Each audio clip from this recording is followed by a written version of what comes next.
Hi, this is Joseph Arthur. Thanks for checking out Come to Where I'm From. Please support us on Patreon, patreon.com/come to where I'm from.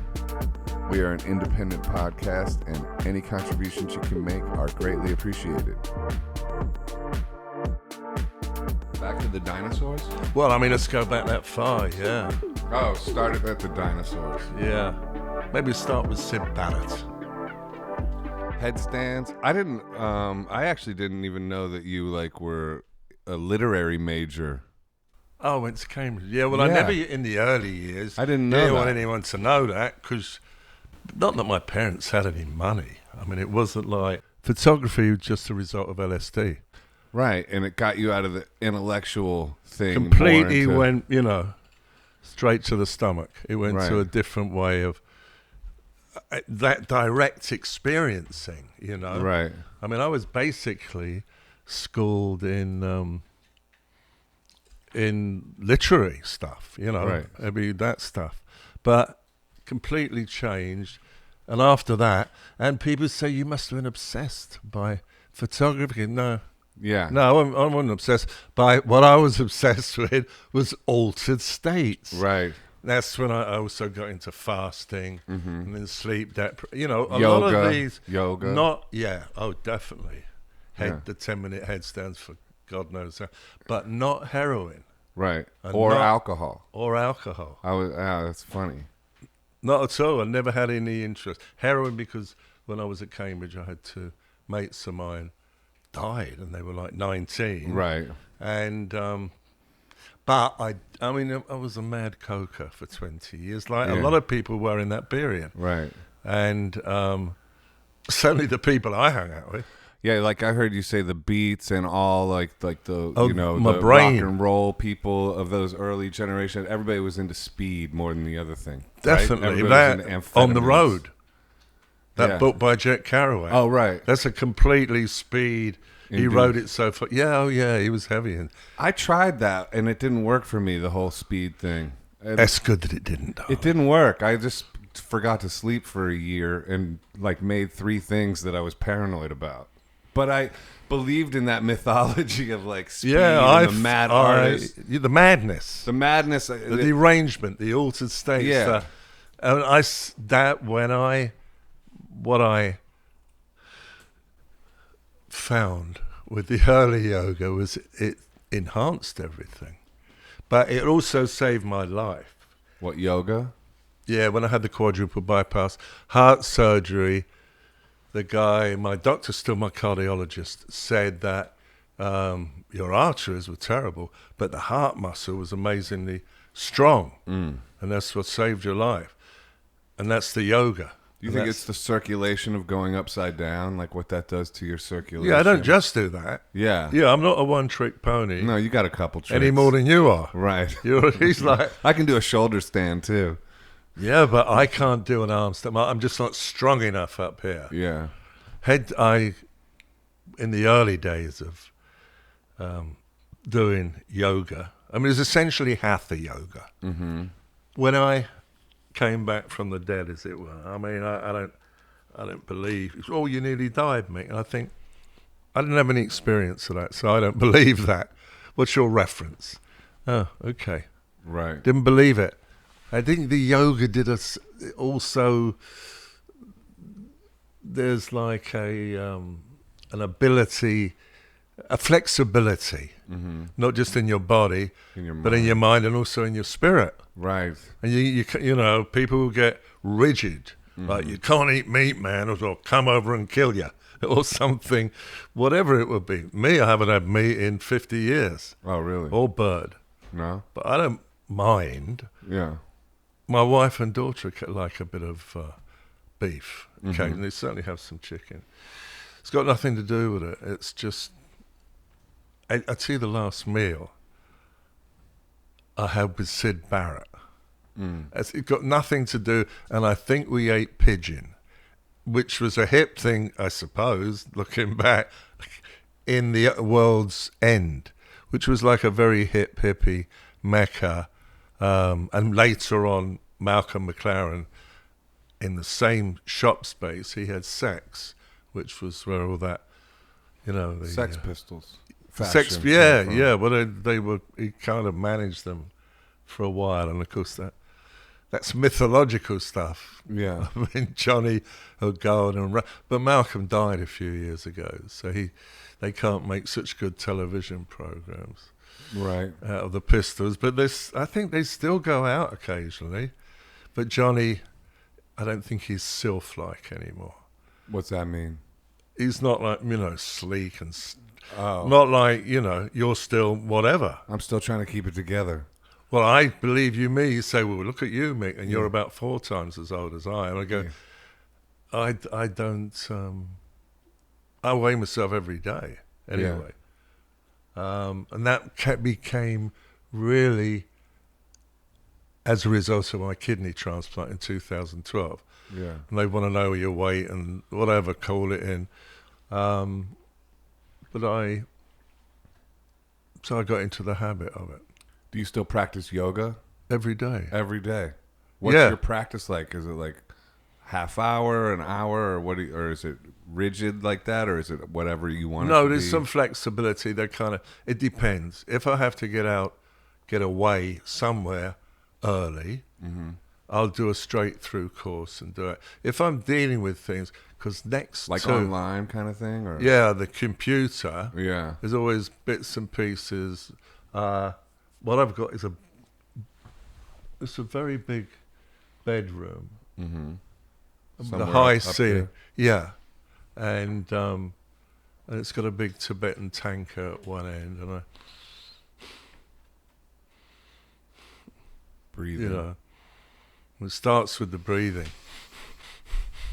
But I start my day normally with the brain machine. Oh right, isn't that like a meditation thing, or Exactly. It's like virtual reality meditation? It's not really virtual reality, although it does pump your brain. It's a way of,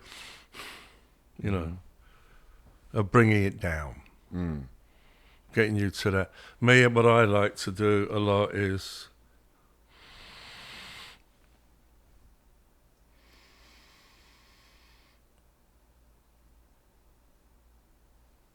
hold the breath.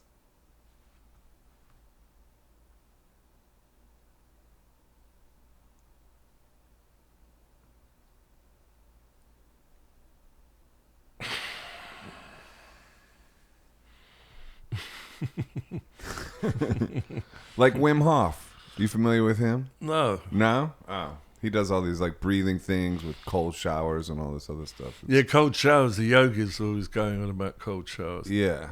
I do that too sometimes. Yeah, I do it sometimes. Yeah. Yes. Sometimes you got to relax and have a hot one. But I'm into it. So I do it all. So like you went from so you were at Cambridge and studying literature and modernly, more like more Baudelaire and yeah. Nerval and all these characters, and of course the English romantics. That was preparing you for the rock and roll stars you were gonna. Well, it would, and you'll see those things probably come up in other people. Right. Is the French symbolists and the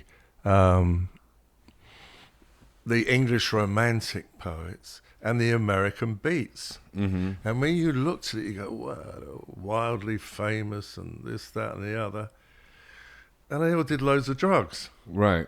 So it was like, I was already there. Yeah, similarly, me too.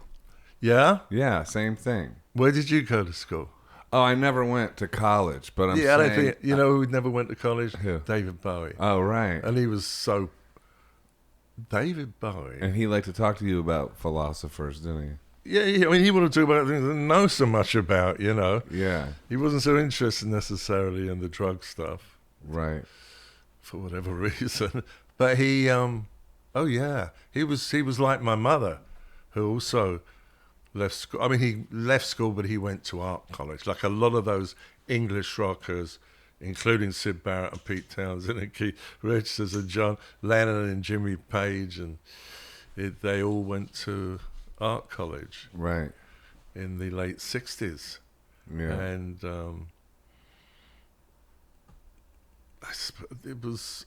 it might have been that part of it was and Keith Richards, did he say something about, he said it was easier to nip out and have a cigarette when you wanted if you were studying art. Right. Well, it wasn't so, if you were in a maths class, it wouldn't have been so easy. Well, that makes sense. It was, and you slipped into it, obviously, too, that outsider thing. Right. Wanting to, enjoying finding like-minded spirits. Right. But that's where you want to be. And even like, you know, not just wanting to be a pop star. No. Because, you know, that would have meant you wearing frilly underwear and God knows what, you know, Shirley Temple of rock and roll. Couldn't you see it? Shirley Temple of rock and roll. And now, I knew you needed a real image. It'll never be the same.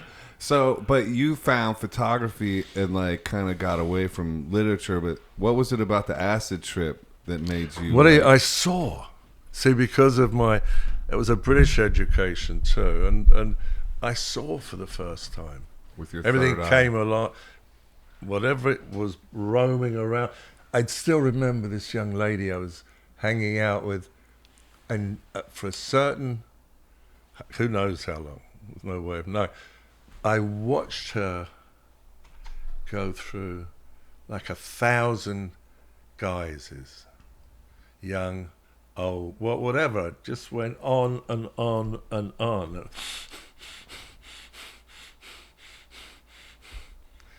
It's on this acid trip. On this you acid saw it, like her face was transforming. and then that was part, and then I was always looking at people's faces, and I did sometimes be like, Mick, please don't look at me anymore, you know. But I'd be transfixed. So that fascination with faces, right, and also the direct experience of them, I suppose that was all part of it. I never really questioned it. I never didn't know much about photography. I know a pretty good amount now. I also know, you know, no good assistants who can set it up for me. Well, that's important too. Otherwise, you have to do more of the work. A good producer. Well, I thought he was your fucking boyfriend. You know? I mean, yeah, looks like your sort. we tried it. He's not my type, though. Yeah, he dumped me. You know. Yeah, let's do. Well, it was definitely the beginning. I know people who did it more often. Like Dave Stewart told me one night before, as they were putting Eurythmics together, he took acid every day. But there was a difference. Some of that 60s acid, nobody knew how strong it was. Right. I mean, imagine, I remember going, there was this guy, come down from Cambridge, probably hitching a ride, go and see this guy who was himself an artist, and then a bit of how many, you know, whatever you were going to buy, and he had a bottle with a dropper. Actually, there is a documentary about me called Shots. With Bang, an bang. exclamation mark. Well, Barney came up with Shots, and I said, needs an exclamation mark. Oh, really? Yeah, oh yeah. Yeah, nice. I'm actually doing a new book called Shot. You can't.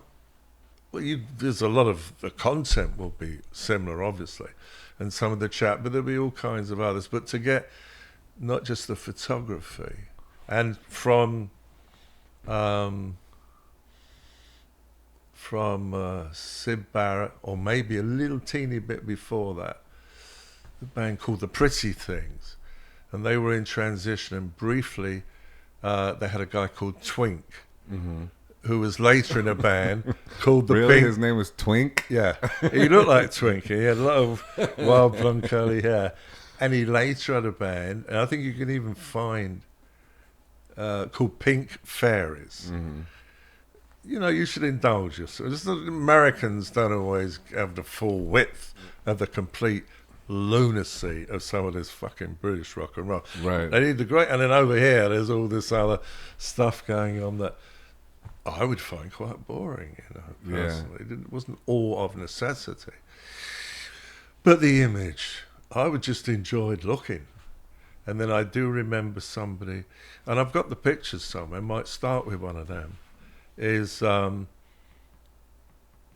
I was at Cambridge, in the latter days, somebody said, you've been mucking around with a camera, got this band, and they're looking for some pictures. And they got £5 pounds. Mm-hmm. Wow. I could do a lot with a fiver. Right. You know? that would have been worth about probably more than $10 back then. Yeah. 10 to 15. And I was a simple lad, you know. Right. Had some cannabis and a young lady to spend a bit of time with. It was, it was... Some things never change. Except you have to if you marry one of these young ladies, and I've actually, you know how many years I know Patty? 35 years. Right. I've been married before, and I've etc. But whatever. And the young lady is our daughter. Right. So beautiful daughter. She got the right mummy. Yeah. Congratulations. But Natalie Rock is a good name. It's a very good name. So she's starting, and she's been working very hard at it. Just starting, you know, she's been getting, I don't know, background roles, this, that, the other. I think she had one speaking. It's a right fucking caper, the acting game, if you want to get the goods. I sometimes think, though, it's like musicians. Well, I think acting is a bit different because you have to take instructions. Mm-hmm. It's different for musicians and painters and photographers, especially neurologically, because you don't have to lock yourself into that character. It was Laurence Olivier's last wife around the time of The Boys from Brazil and, Marathon Man. Have you ever... Unbelievable. Yeah. And Laurence Olivier, oh my God. Yeah. But then in the next film, he was like the Boys from Brazil. He was like the Simon Wiesenthal character. I mean, he could go from that, from like pure embodiment of evil. Yeah. Because it wasn't safe, was it? No. That was the problem. Yeah. And he had a suspicion. That's what he made me say. Is it safe? Is it safe? Yeah. It's not safe. And rock and rollers used to be less safe than they are now, don't you think? Back then, like I put no judgment on. I mean, I am not staying up all night with anybody. no. You know, back then there were weeks I didn't sleep. So Right. It's a different, and of course everybody was young. So the thing was, everybody was young, and you were going to hang out anyway, and it was all. I don't even mean drugs, though. I mean also just rebellion in spirit, just like also willing to push the boundaries of what's acceptable and challenge people to expand their horizons. No, well, that more. was always in the fucking thick of it. Right. With David, Lou, and Iggy. Exactly. For starters. Trifecta. The trifecta. Yeah. The Father, the Son, and the Holy Ghost. Exactly. Who is who? I don't know. You tell me. That's why we I came could here to probably find tell out. you. Who is it? I would later call him the Unholy Trinity. The father, Right. the father is Bowie. The son is. no. That would be more like the mother. Bowie would be more like the mother. Yeah. Lou would be looked at as being the father. father. That he was. Iggy's the son. Yeah. I think David's so. the Holy Ghost. I would have thought so. Yeah. I would have thought so. I think we cracked the code. Just like that. Yeah. Look at that. But Lou, predated all of it Yeah. with that first album, which is still, Right. I'll Be Your Mirror. Yeah. And he's Nico's. And it's so simple. So strong. So beautiful. Right? So forever.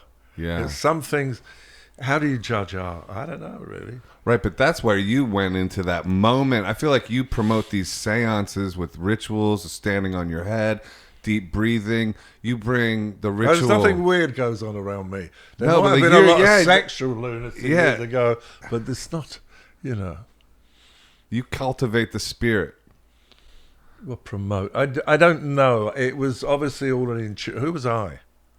But I used to do a bit of writing. And that was the way, for instance, I met David. Right. I was going to write, in fact, I've got it somewhere, for Rolling Stone. with a picture of him in those ridiculously wide. I didn't trousers. realize that you were a writer as well. I did write somewhat. I didn't know that. Like, well, didn't have any money. I mean, Yeah. ways to make enough money, and then for some people, of course, if you've got a guy that's going to do this rock and roll interview and take some pictures, that saves you money. 2 for 1. Yeah. Twofer. Yeah. Something to do with sex. That doesn't mean bisexual, by the way. Right. That means, a two-trick pony. Right. Then I did the music videos. But speaking of bisexuality, no, I'm just kidding. Go ahead. You can speak of your... I mean, you know what I mean? Listen, we've all If you're we've all not in experimented. If you're not in the bedroom when it happens, you don't really know. Because some people tell you this happens and that happens, and you go, oh, okay, why not? Right. When you say How would David, that was David Bowie the first time was when you were writing something about him? Yeah, he had already...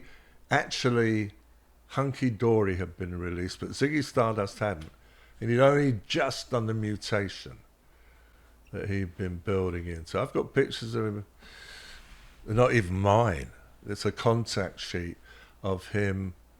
I think somebody at the RCA press office gave me some stuff, and it was just a contact sheet, so it wasn't like... it was just reference for the record label. She wasn't giving anything of substance away that wasn't mine. But he's actually not the Veronica Lake thing that he has on Hunky Dory. Yeah. Right. I mean, he looks. Yes, you go, wow.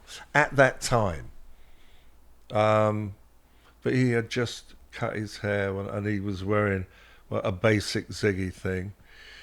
So I met him at that point with Ziggy, and. Before the release of Starman, and certainly not long though, not long, like 3-4 months, but things went really fast. And then I was in America for that first crazy tour. Was that the first time you came to America? No, I've been a couple of years before. My first wife was Japanese American. Oh. So I came over in 1970. First, and then again in 72, then again I think in 74, and for whatever reason every 2 years, and then again in 76. And that's the one that, well, in New York, the cocaine thing and in the music business was blowing up, So it was just mad amounts of blow and music. There really was. Yeah. And the young ladies were fairly, evolved. I can't. Man, if you could put time in a bottle, I'll take a bottle of that. I'll have 3. So how did you tumble into the thing? The music? Well, the music and the painting, yeah. And the painting? I gravitated towards it when I was a kid, and then I became a professional at it before I left high school. Well, I was a bass player. Oh, right. And I was playing 5 nights a week in this blues band in Cleveland, making $50 a night in high school. Not so bad back then. Oh no, it was amazing. And I just never. That was it. I was like, I'm gonna do this no matter what, and I still am forging ahead on that road, But these are the weirdest of times. I feel like. What do you think? About I haven't done a session since early February. How are you dealing with that? You must be. I do a lot of yoga, and Right. now since I've been able to start getting massages again, like yesterday, massage, cupping, acupuncture. I do that every couple of weeks, but then I would get massages every day.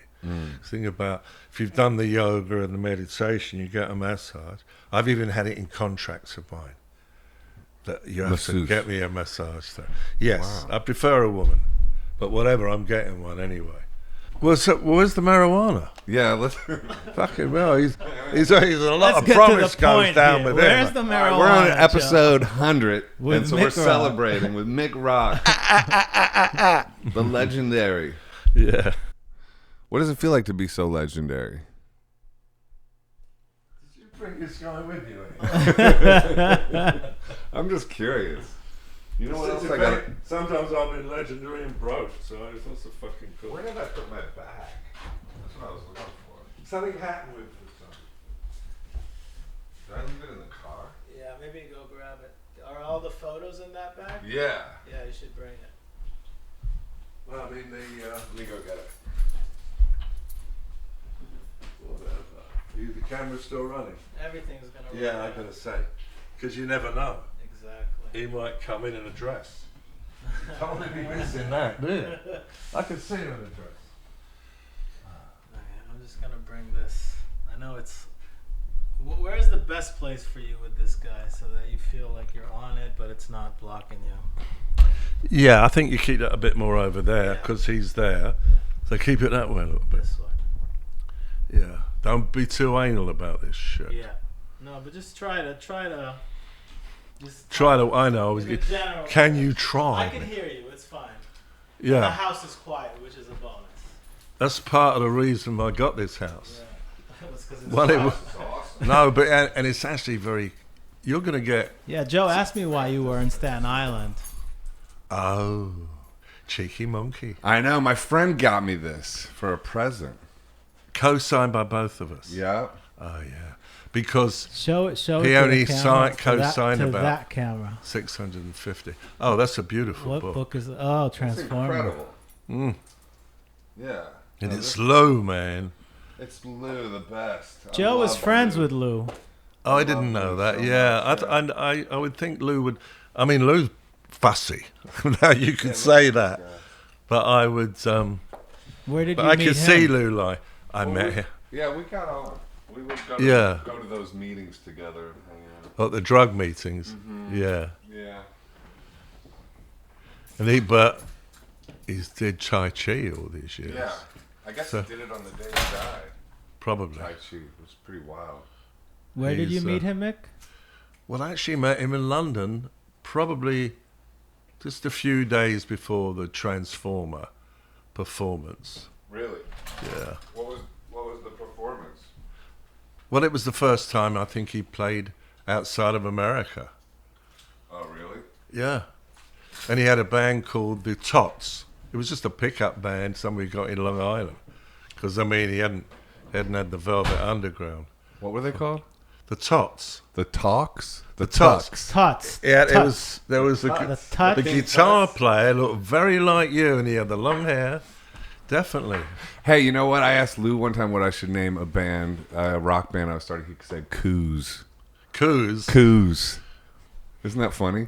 It is funny. Well, what's even funnier with Lou is hearing some of his first recordings. I mean, it's much more known now, but I'm sticking with you. Yeah, he wrote for the Brill Building thing. Or Yes. whatever. Yeah. If that was the first performance of Transformer, he played that way before the album came out?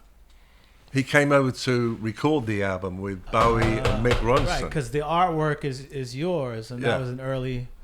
Well, it was, yes, because it wasn't released. It was certainly released in the autumn. But I shot that I think in June of 72. So it wasn't that long, the gestation. same place you shot the cover of Raw Power, right? Not only the same place. For many years, forever, I obviously knew they were shot in the same place. Although there was seating for Iggy, strangely enough, but not for Lou. But, What do you mean, seating for? well, there was some seating. You can see in some of my Iggy pictures. Oh, there was seating. I get it. There were a few seats. You have a carb on the side there. What? Carb. Oh, I have to put my finger on it. Yeah, exactly. Okay.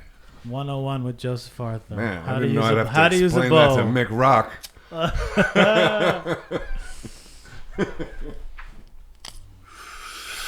I think he thinks I'm a fucking degenerate. Nah, I'm man. I'd see, you know what I do? I think you're a shaman. Sounds like the same thing to me. It is exactly the same thing.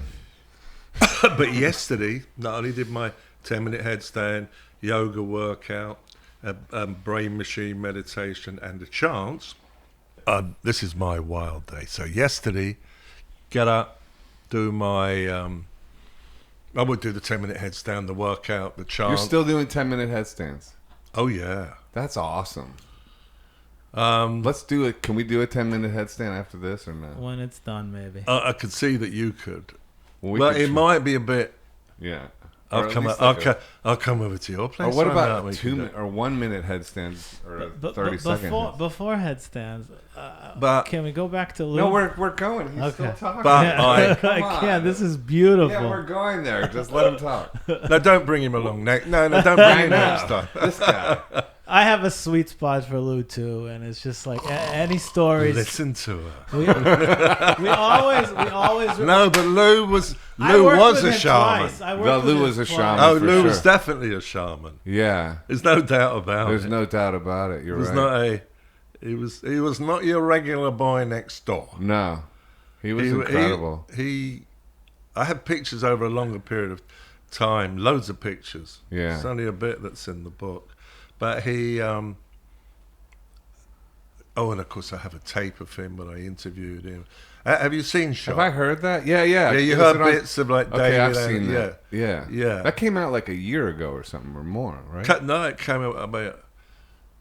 I think because it I was... think I went to the premiere of it. You Didn't might guys have... do- Tribeca. Tribeca, right, at that Roxy Hotel, right? Wasn't there? No, I had a night at the Roxy. That wasn't the launch. The launch was at the Tribeca. I think I went to that Roxy one. Yeah. More intimate. Yeah. Yes. And... but I suppose this, this moment, I had met him, I saw him, shot him and David at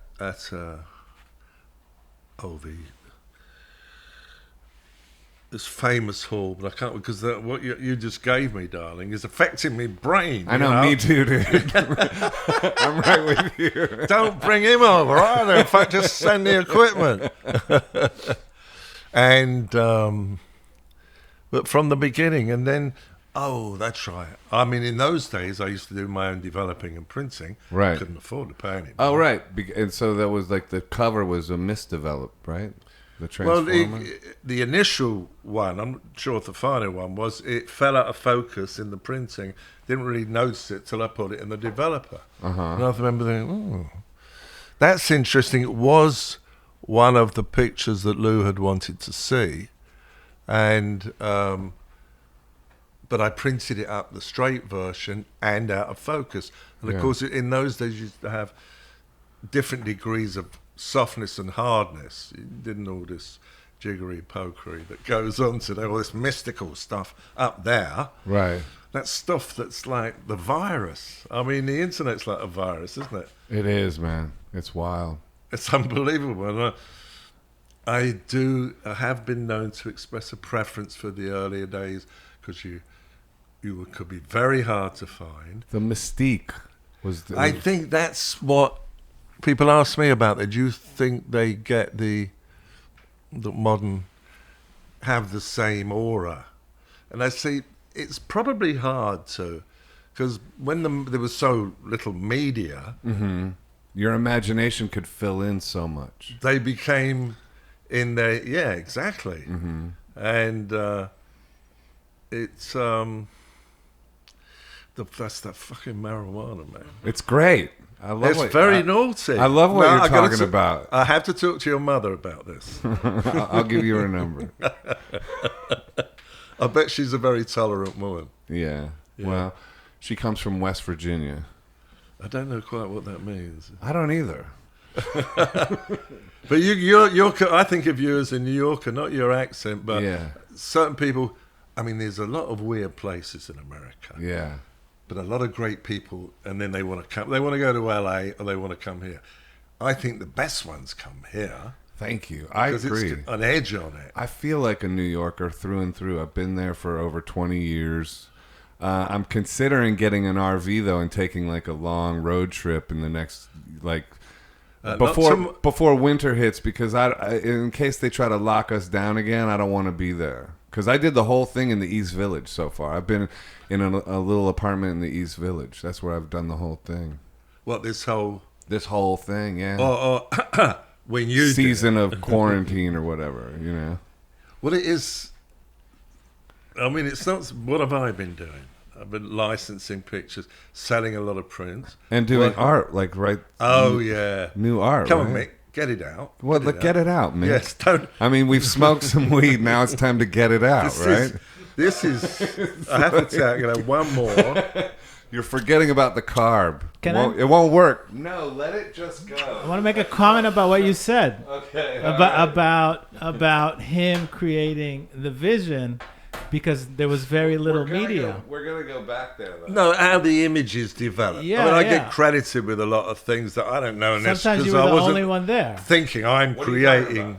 Oh no, I was just gonna. I'm creating give the someone's example image. like of the like the last Bowie show, the last Ziggy show. Yeah. Since he was the only photographer there, which is insane. So the visions that everyone had of 72 and of 73 those times were through his eyes, and he shaped it because he was the only one there taking pictures. Yes, exactly. Yeah. It wasn't this big deep thing about it. My brain was mostly over here, although these were people I really liked personally and had relationships with, but I wasn't. You're like one of them, though. That's the thing about you. You're one of them that took the camera, I feel like. Yeah, and they were somehow all comfortable with me. That's because you're one of them. You're like a cosmic... Well, the spirit, You're a cosmic freak. And to be honest with you, most of them didn't have much money back then. It was the early days.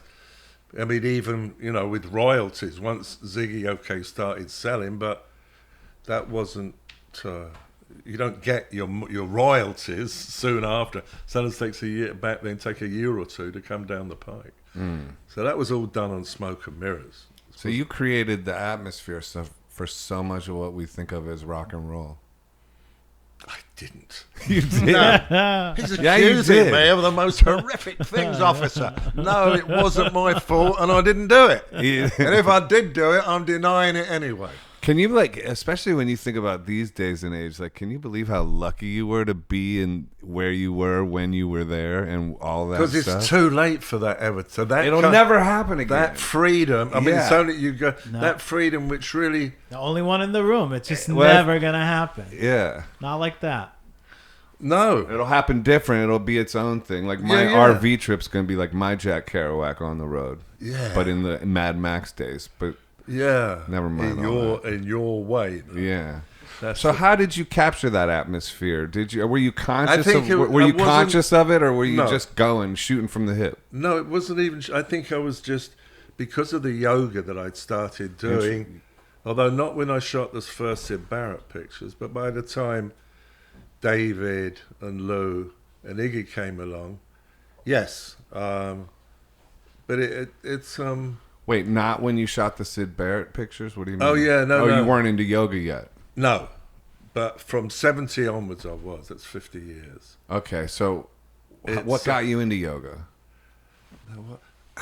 I suppose something was going on inside of me because of the acid. I mean, I'm just a poor boy from Shepherd's Bush. I mean, but you think about those English rockers. Yeah. David, what was his PR guy? I think Iggy. I mean, they're not Pete Townsend. They're all. It was England was, remember that's not that far after the war, so it's still basically a depressed country, and that may be what stimulated the imagination so much. That's why you got so much of it come out of England, and also they were busy copying, and they weren't. You're right, yeah, because unlike the Americans, they didn't realise that the stuff was all that blues shit. Whereas the English, they can we have a bit of that. Yeah. And give it that edge, and, they slipped past the Americans for a while. They really did. It's like so many bands from such a small area. Unbelievable. That are like the top level, The legendary. The legendary. Even when you get to AC/DC, as far as selling records, they're fucking massive. No, you're right. It's unbelievable. The English have. I liked AC/DC. Americans more get the Mavericks like Bob Dylan or Jimi Hendrix or Oh yeah. Iggy Pop. They're more. There's a more primal quality to them, mate. Yeah, it's just that American spirit is that just like the sort of outlaw renegade. It's a more primal spirit. thing, I think. What do you mean by that? Well, it's more. It's not like. As sophisticated. England could get more sophisticated even when it was knocking things off. Yeah. More up here, and Americans are more down there. Yeah, although I think the Brits learned what down there was about as it moved on a bit. So you're saying in general, Americans have more going on down there? Not that I've got bigger dicks, darling. That's not what I'm claiming. That was said by an American. Wait, say it again? That was said by an American. No, the thing. Not that I got a bigger dick. Probably it slipped out, darling. Yes, was that said by an American? I'm trying to think. Was it said by an American? Or was it just said by you just now? Might have been just said by me right now. But sometimes I've been known, if I'm looking for a quote to slip into a book, I have been known to have, get a great, Eugenie de Exupéry or whatever the fuck. Whatever the fuck. And like a quote. A beautiful, perfect quote for the situation. Attribute it to this, and that enhances it even more. It does. It gives it this whole I've seen dimension. people take them and actually use them in articles. Yeah. I don't. Whatever. I mean, it's playful. Yeah. And an author that's getting credit for something he didn't do. Yeah. That's all right. That keeps him in the modern spirit. Okay, I got two things I'm thinking about. Look at that. When you talk about yoga, like he was a yogi. But he wasn't doing yoga. That was just his fucking body. That's crazy. At 72, remember? Yeah. That was the year. And you had not only, well, the starters was really all the young dudes. Uh-huh. Oh. That was the first to emerge, which of course it was a rescue job. Mott the Hoople. Mott the Hoople. Ian Hunter. Right, but that's a David Bowie song too, right? He wrote it, Uh-huh. but he also produced the album with Mick Ronson. Right. And Ian Hunter, Yeah. I think, has got tinnitus. Because they were going to actually do another Mott the Hoople, so God bless him. I And saw he's him recently. He's still, City still Winery, amazing. we see him on his yeah. birthday Well, he is, show. yeah. And That's when I saw him. Yeah, I was there. He's amazing. It's unbelievable. Well, the thing with him was, and that summer of '72, when the gathering of the forces, and you've got, Syd was already gone, although David was obsessed with Syd. Interesting. Really? When we connected, Is that how you connected with David, through Syd? No, Syd didn't know. No, but I mean through David seeing your work with Syd, if he was obsessed with Yeah, Syd. maybe. Yeah, maybe. But he Interesting. was. He definitely was. What? In fact- Obsessed? Oh, yeah. Syd was very important to him. And, of course, he did do a recording of See Emily Play Yeah. on Pin-Ups, Amazing. which was the second Pink Floyd single, because they put out a couple of Arnold Lane was a strange fellow. Do you know Arnold Lane? Is that a Syd song? Yeah, it's a Pink Floyd song. What was Syd like? He's so I like... really liked him. He was not. I know why he was. I took an acid trip with him just You before did? I That's took incredible. those psychedelic pictures of him, and he was fine. From the Madcap Laughs, that album cover, and you guys were tripping when you took that? No, a couple No. of weeks beforehand. Oh. Probably wouldn't have been smart to have been. Yeah. Wouldn't have even maybe not really known what I was holding. Right. Well, if you microdose, you can do that. You should try they weren't so microdosing. controlled though, the dosages back then. So that's Lots of acid. You didn't know what.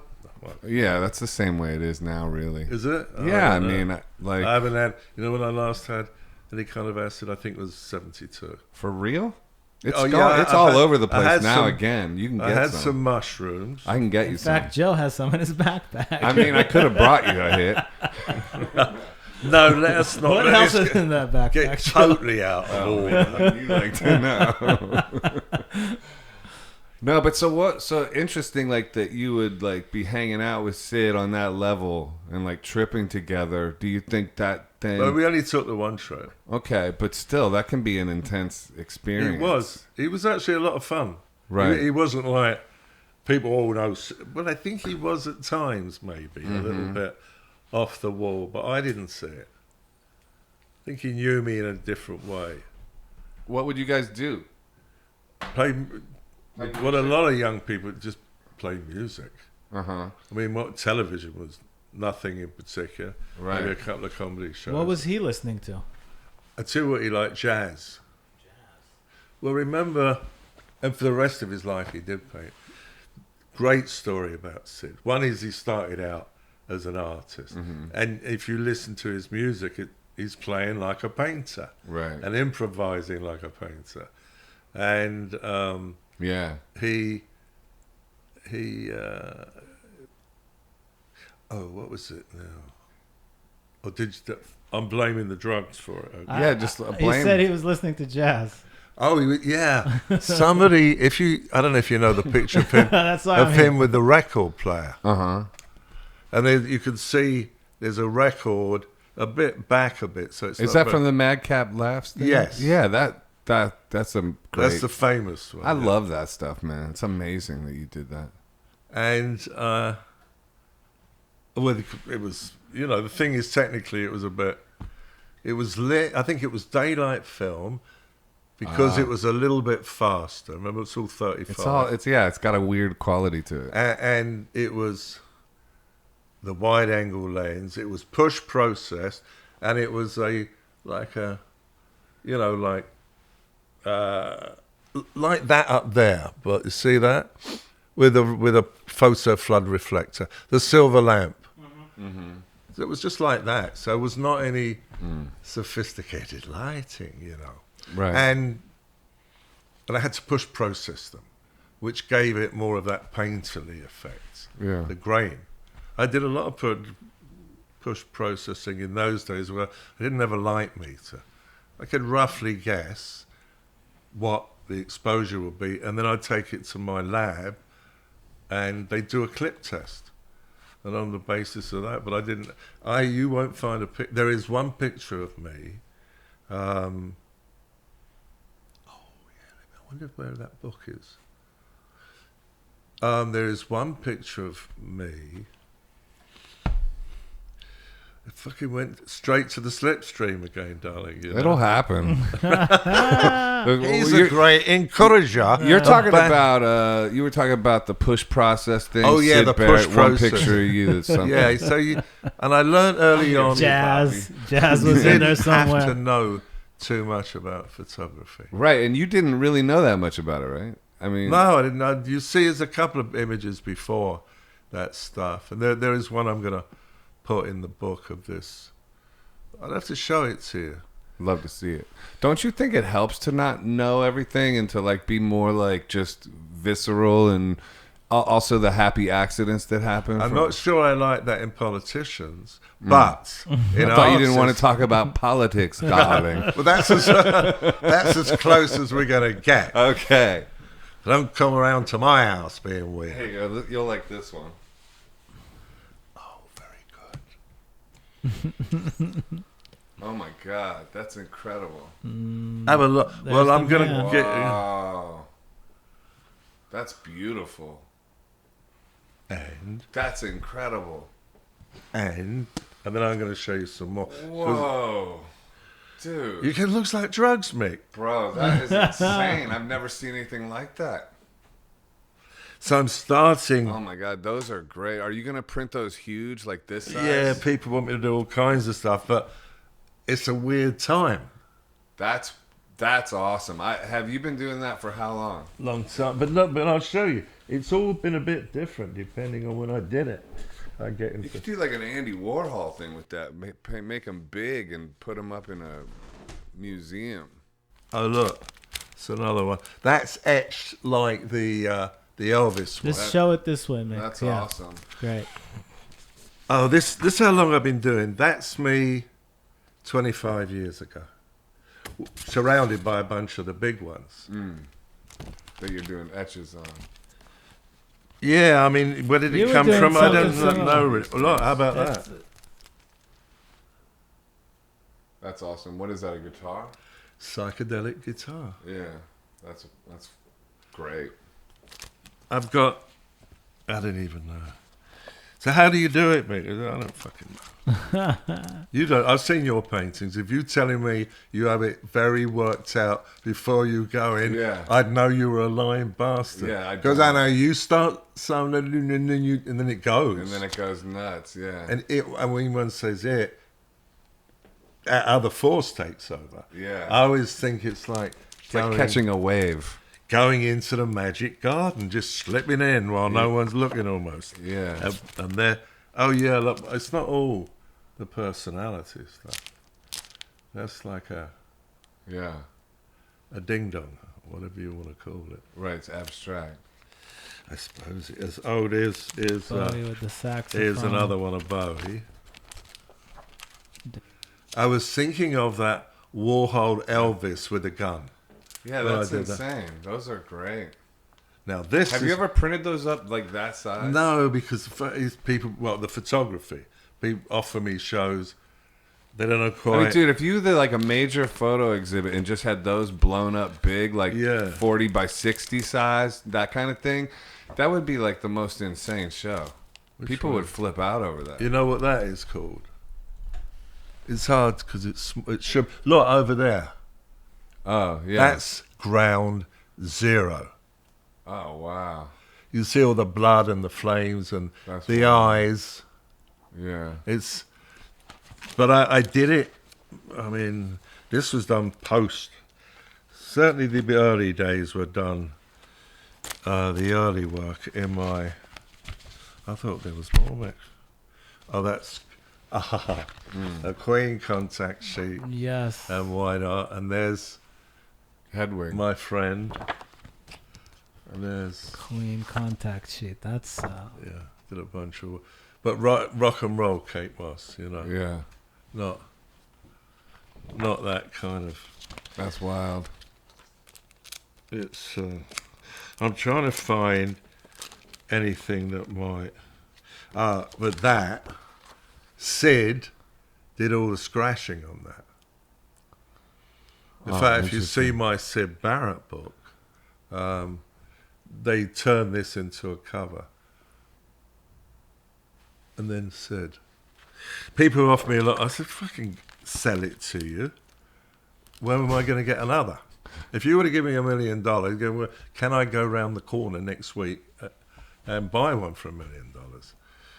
There's actually only one of them.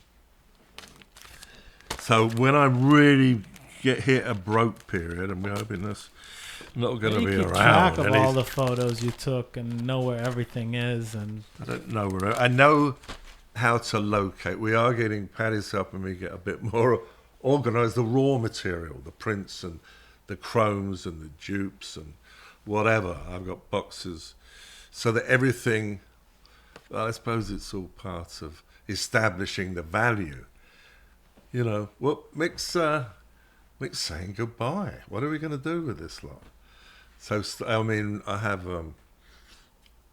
Paddy gets it all anyway, but she doesn't want to get a fucking Mick's mad. He's left me all this madness, and you go, oh, fuck it. Because I've been offered, serious money, but it's, I'm considering certain things, but because of this pandemic things. Right. And I can't shoot, Yeah. But I've been doing things with prints, but I can't shoot. So is it leaving more time to do artwork like this and stuff like that now that you're not shooting? Yeah, but I'm only not shooting because of the virus. Right. This doesn't rely on it. It doesn't matter. Yeah. I mean, it might look like there's a virus in there, but at least it's in it, the artwork. Yeah. I don't know, really. I mean, there's a certain... you must have it. There's a certain compulsive thing, which probably implies a huge primal insecurity, is that you need to do shit. Yeah. Because otherwise, then you get your nervous system's off, and you're not, and then people think you're getting grumpy. And you're either busy being born or you're busy dying. Exactly. You got to keep pushing forward. It's like, that's it. It's a compulsion. Yeah. It is. It's survival too. It's survival. Like, yeah, well, it pays the bills. that, but also just psychological survival. We need goals. We need, like, in a way, like, you know, this whole thing is like affecting humans in that way, making more and more people feel like there's no purpose or there's no point. And I think that's one of the biggest dangers going on right now. Like, and that's what I'm trying to just promote is like keep going, like just you know, create a purpose. You're promoting certifiable lunacy, if I may point that out to you. Right. Yeah. I don't know. You aren't really taking a lot of credit for that. I don't think so. Right. What, sir? Promoting what? Going ape shit? No, absolute raving lunacy. Right. You know? On the other hand, it has a certain appeal for me personally. Yeah. But you know, what kind of lunacy are you talking about? The lunacy of what? He doesn't even know it, does he? I don't. You mean like what? Just like making goals and stuff like that? No, I mean it's not like you foam at the mouth, and nor do I. But right. It's just that your brain is a bit over. I mean, not that we don't all have to deal with accounting. You know. Yeah. Unfortunately, the IRS owe me. I've been so straight. I pay taxes all the time. But what it does mean is that when the taxes are done, it's like you built up a bit of a savings because you inevitably overpay. You know. Yeah. So there's nothing wrong with money. What I learned when I got older, I mean, I always knew you needed some lubrication. It's but it's a way of. I tend to interact a lot in terms of making money with what comes to me, rather than me. I mean, I can open a door and the like. But as you say, it's just all flowed up until this point. Probably. It will up until I hit the hospital bed the first time. Yeah. And then I remember laying in that bed. It was in the doctor's hospital here, where they didn't do surgery. It was actually in 4 hospitals. And I remember thinking, oh, so this is what it was all leading up to. You can't move in a hospital bed. And you're broke. You don't own anything. You were broke at the time? No, I was, you know, he not busy being born. I wasn't trying. And when they told me, oh, you nearly died, Mick, you think, I always thought that. Why were you broke at that time? Because I was out of my mind. Oh, you were on drugs still? Oh, yeah. Oh, okay. Oh, yeah. Oh, yeah. Right. Not heroin, not alcohol. And now you stay, like, how have you, like, did you ever go to any program to quit? I did for a while, but I didn't. One was I was never going to sit up and, like, throw confession to the wind. Yeah. It didn't appeal to me. And, you know, the interval, everybody rushed to get a cup of coffee and a cigarette. Yeah. And certainly cigarettes were no longer part of my life. Right. Because they maybe have been the results of things like cocaine and speed, but they were the corroding influence. That's why cigarettes... They go with it, like white on rice with Coke and cigarettes and all that. It's like... Yeah, and if you're staying up for 5 days just chain smoking, that shit, like... Imagine one could do that back then. Imagine what it would cost you nowadays if you stayed up for days on end smoking cigarettes. Yeah. I mean, whatever. Did you ever, like, get into prayer or any kind of thing like that to help you get sober? Did you ask for help on a spiritual level or anything like that? I actually... What are you up to, Michael? Are you in or you're out? Because I whisper something in your ear. If you're not fucking coming up here. So I thought I needed to stay around. No, I don't. I think the near-death experience was the worst thing and the best thing that ever happened in my life. You know, it did whatever, and it freed me up from the past in a way. Why?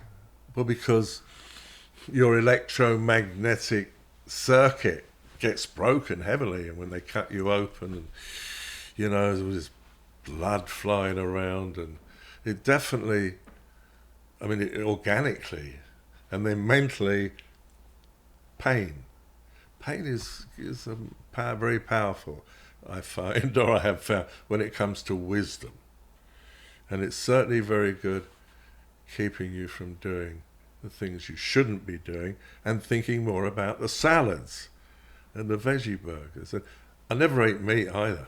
I mean, my problem was not eating enough. It was not drinking enough water. Oh. How has pain led to wisdom in your case, or with the case of your near-death experience? Well, that was it. I was never going to do another line, and I never did, and I was never going to smoke another cigarette. Strong motivator. Certainly wasn't going to do any fucking speed. Right. I mean, it wasn't like a debate, do you? It was it. Do you communicate with an external force? Like, do you say, can you please help me with this? Or do you ever do that? Well, sometimes I empty myself out, and then when you let it all go with mantras or however you do it, then when it comes back in fresh. Right. And you can get a different perspective. Yeah. And that's what all this and then... Yeah.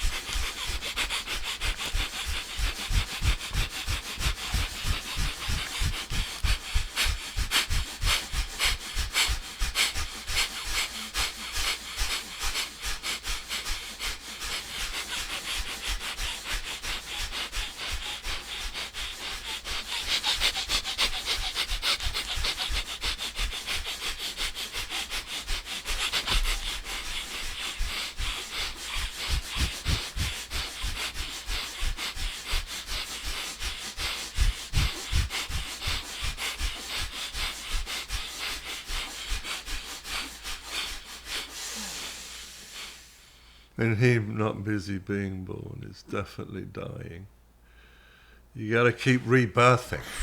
I think that's the other thing, learning that you can have a number of different sequential lives. And yeah. That's for sure with me. And you rebirth. I love this idea. And just to take in all that oxygen, right, when you say that, it's like so enlightening, man. Yes, you are. Just you are doing it. You are induces a shaman. A state of enlightenment. Huh? And it's not complicated. No, it's not. I did a Deepak. Oh my God, that was mind-blowing.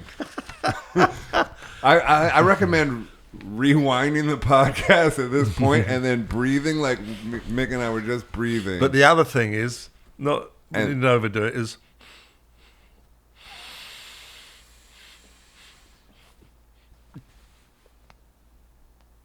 holding the breath. This is the greatest 100th episode of this podcast possible. It's just, I love it. Still holding the breath. Still holding it. Holding it, holding it, holding it. Keeps you I could young. carry on, but I think, how high do you want to get, Mick? Right. Yeah. You know, we have to scrape you off the ceiling later. Yeah. But I remember doing a Deepak Chopra one and talking to him about did a whole thing and showing pictures, you know, and then I lit into, you want to get high? Let's get high. Right now. And I started with that whole thing. Or you said that to You're Deepak. already No, I said because and they were flashing all this rock and roll stuff on, you know, so you know, right now? typical degenerate. But That's funny. yeah, the breathing. I mean, you want to get. It's important. Did you ever read that book James Nestor just put out called Breathe?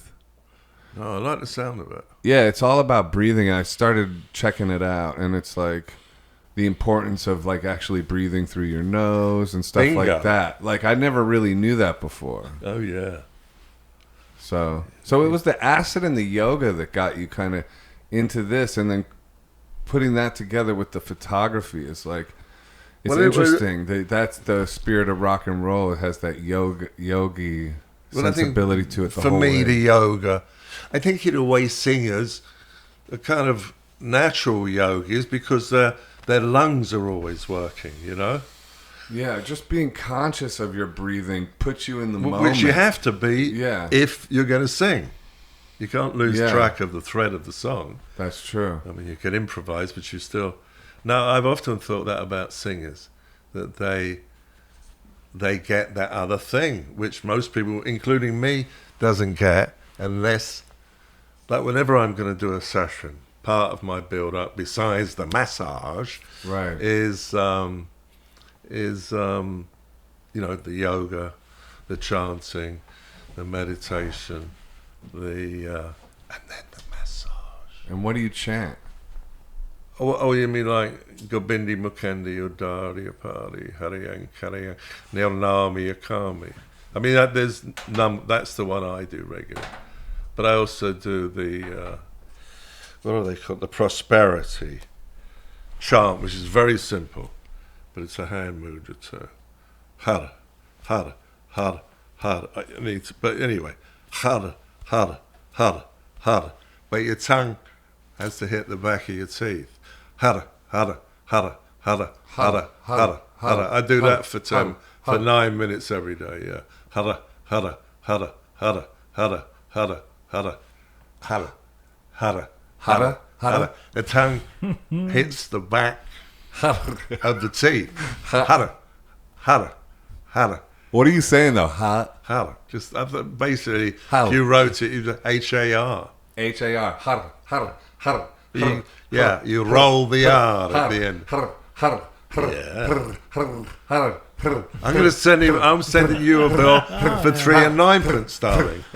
Now, and what does that do? What is that for? But just do it. No, but what's that mantra for? Is prosperity? It's a prosperity. And The Kundalini yoga people are interesting. Yeah, Is that- I'm interested in that. Well, that's what I've been doing for years. Oh, I didn't know that. Oh, yeah. Mixed in with a bit of hatha that I learned. Okay. But definitely and also, you know, all this stuff is all like... Yeah.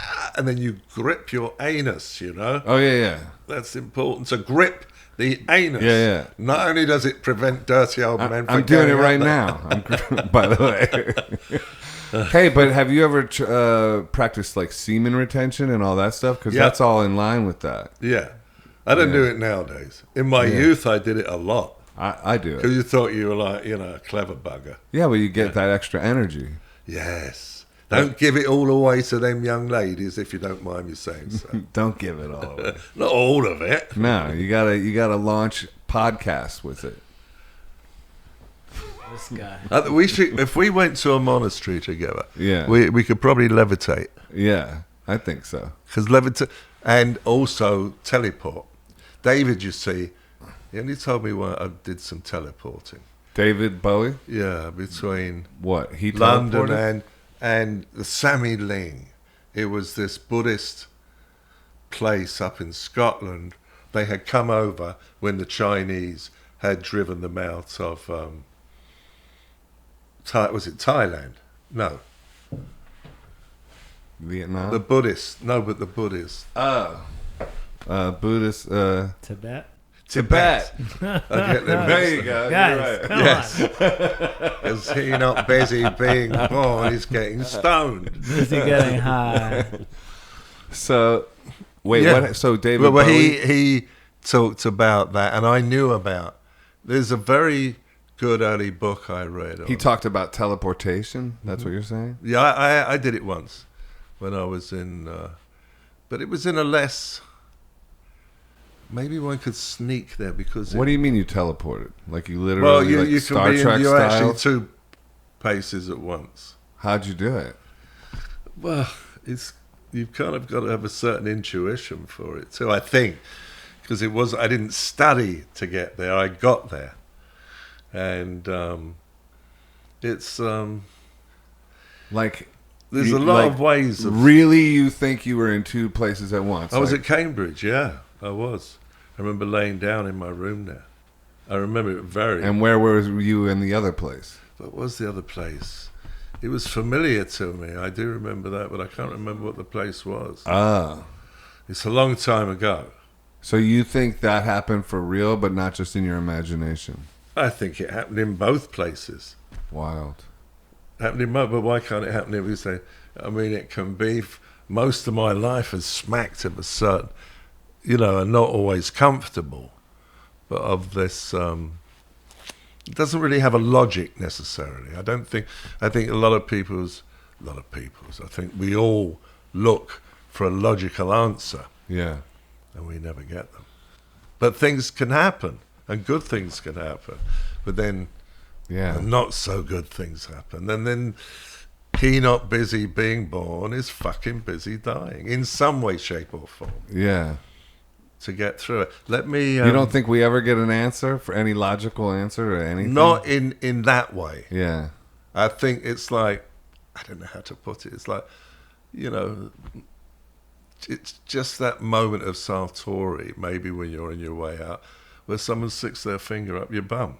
And that will be the force that will be doing it. And that's the whole answer. And that's the whole point. That's the answer. The answer is in your reaction to it, how it makes you feel, but also at that moment in time. God, your reaction is everything. Like, I practice Ho'oponopono as my superpower to deal with the burdens of life. It's the I love you, I'm sorry, please forgive me, thank you mantra. And it cleanses all, like especially if you feel like somebody's wronged you or something, it kind of cleanses the air. It means you don't whine. No, and you're taking full responsibility for everything that landed in your field of consciousness. Where I fucked up was where I fucked up. And then you just release everything, and it's the power of forgiveness, which then enables... Because you forgive yourself. Well, that's the hardest part. Right. But that's that's a daily work. You sit and you go, it's very hard to forgive you, Mick, because you're such a fucking jerk-off. How am I going to forgive you? I don't know. But I don't think I've done... I mean, I can think of a number of areas of blame, but I don't think... She didn't see your mum at the end of her life. That's the one thing that haunts me a bit. But she was way over in Somerset, and I couldn't get there. Right. It was... So that is in my head. Mm-hmm. We had... No, it was better by the end because it was just a phone relationship, but still, complicated relationship. Yes, it was. Listen, I didn't have no one beat me as a child, and nobody. There was David Rock, who was my adoptive father, was a fabulous person. So it was no, and I was encouraged, but I think there was. I remember them saying I was a difficult birth because I was long and my mother's short. And her two other children are quite short too. But who knows what happens in the birth process. I'm not blaming her or anything. I just, you figure out where this thing came from. But she encouraged me. She didn't really do anything wrong. It's about the interplay of sensibilities, I couldn't say she did anything wrong. Interplay of sensibilities. Yeah. It's like you and me, just different creations. Yeah, but not bad. No. And you're not my mother. I want to report. I know you've applied. I read you applied for the job. I thought he might be a bit young to be my mother. I know he wants it. I want it, but not all of us can. Exactly. I'll tell you what I'm going to do for you is if they're going to bust you for possession of marijuana based on this, I think is a gesture of couthness. So, thank you. I should share with you. So you like that? So you're trying to figure out where you said I'm trying to figure out where it came from. What's the it? Your creative. Well, the thing, where did that come from? There was no sign of it in my family or any. There was no visual sensibility. What did they do? I think Dave. Oh, they were very but very peasanty basically. Didn't come from any, but they were hardworking. There was not a. And they were kind people. What'd they do for a living? David worked for the civil service. Mm-hmm. He eventually became a manager. And my mother did part-time jobs. Interesting. And you grew up in Shepherd's Bush? Or where'd you grow up? Well, I did grow up just up from the Shepherd's Bush roundabout.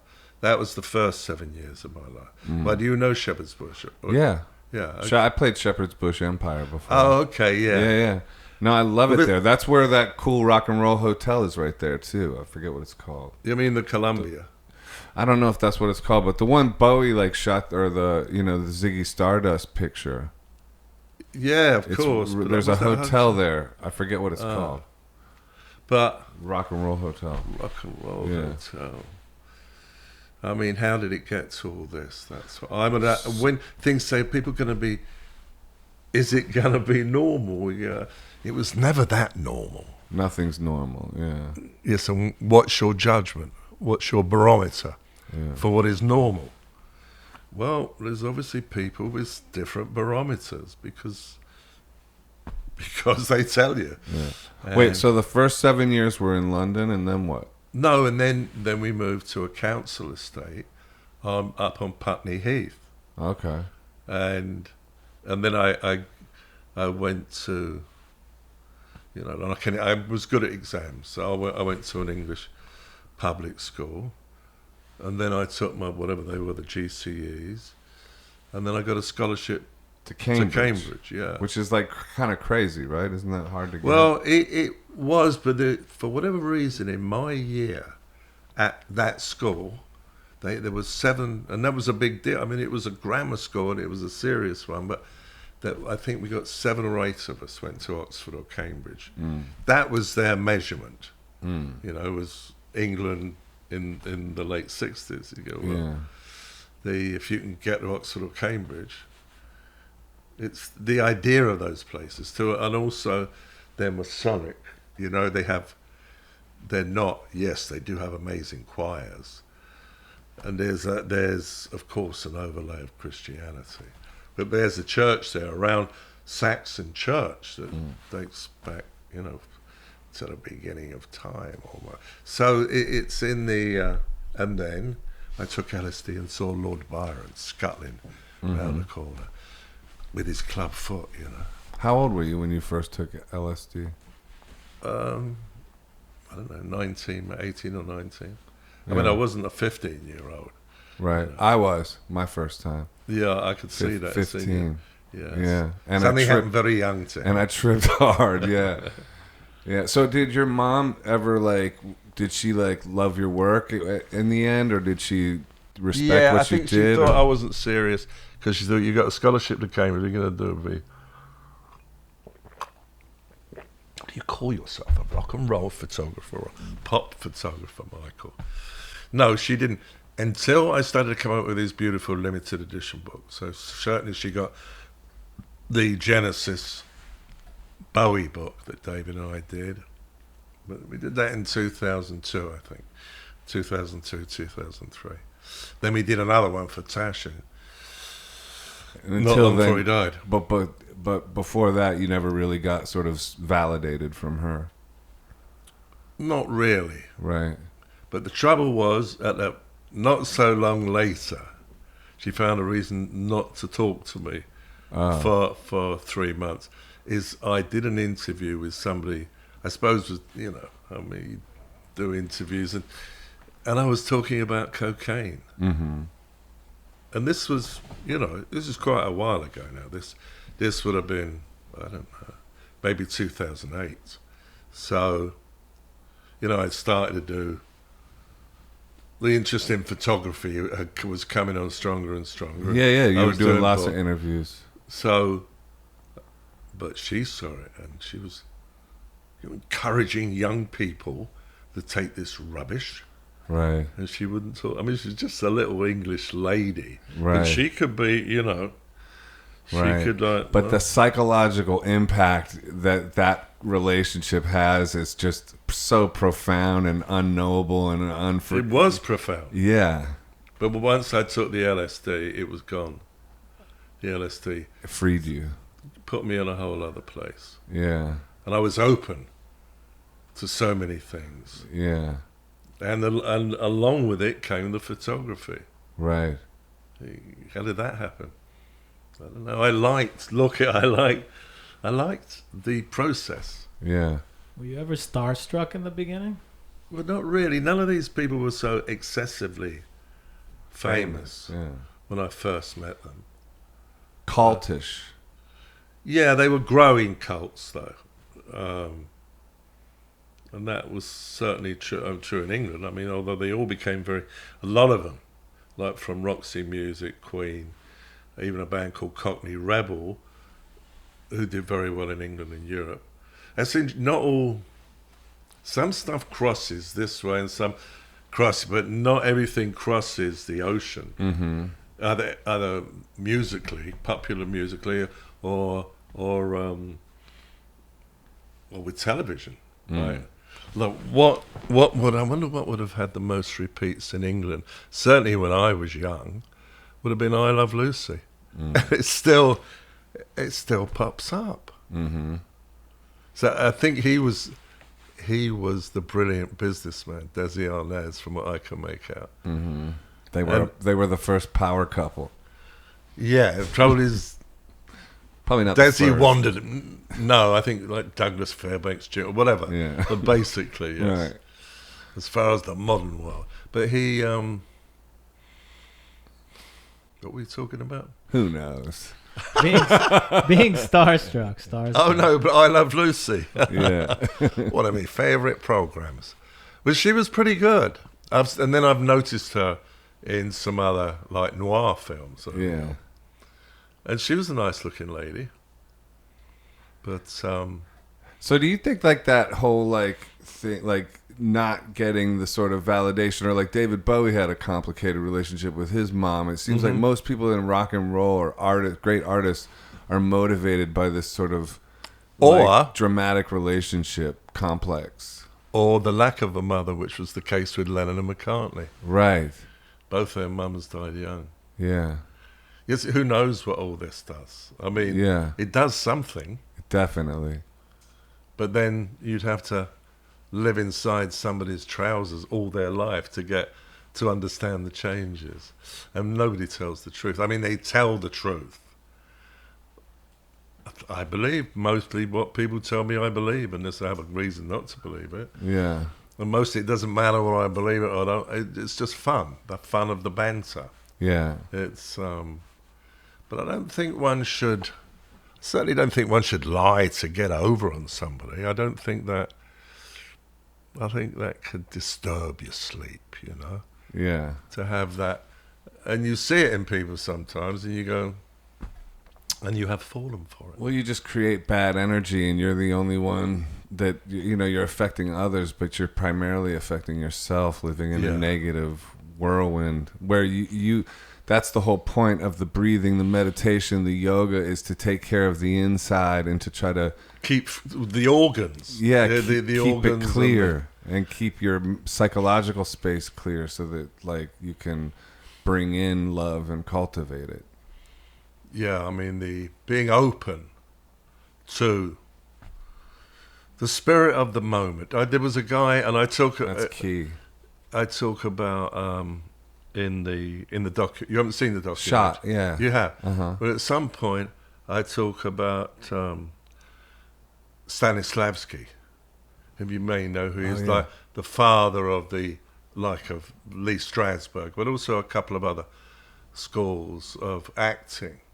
He was, and I couldn't read photography books, so I didn't bother with that. But he's an acting teacher, this guy? Well, look him up, Stanislavski. He was a Russian, I think, in the early 20s, and he was a great director, right? But also teacher, and he talked about taking people, and mostly it would mean stage actors, because there were many films going on, but taking people and building the circle of concentration until after a while the thing does itself what it needs to do. I mean, you're the guide, but you've evoked the spirit. It's even on a session. Through concentration. Exactly. Through mental focus.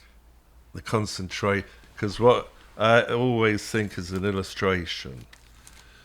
I remember as a kid, I'm sure kids do it now, and you can do it, is you can take a magnifying glass and you can put it onto like a leaf or a bit of grass, and you can I burn used it. to do that. Yeah, Yeah, I think most kids did it. yeah, it's amazing. It was so. That was part of my thing. Yeah, And so that philosophy you brought to photography, what he taught you. yeah, I mean, it wasn't. You didn't just let the process happen. Keep it moving, and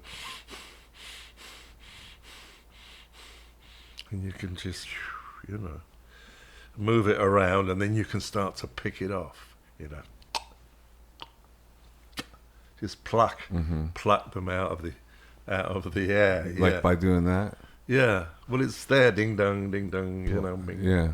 whatever, and then you talk, and whatever comes out, comes out. You're not trying to control anyone's persona, but you're just trying to, move it around to see what we can find. Right. Like you don't know going in. I know some photographers basically do a similar lighting. Me, I come out of the music game, so I never thought there was only one style. So with people talk about style, what's your style? I don't think I have a style, but I have an attitude, and can be, a lot of things, or it can be more laid back, or it varies depending on the circumstance and the subject. But the key thing, I think, is to go in to a session open, whatever you've been fed, for whatever reason. I mean, the person, you know what they look, you've seen, they've said things. But, and they're in the present. They're here and now. You're not thinking image or this or that.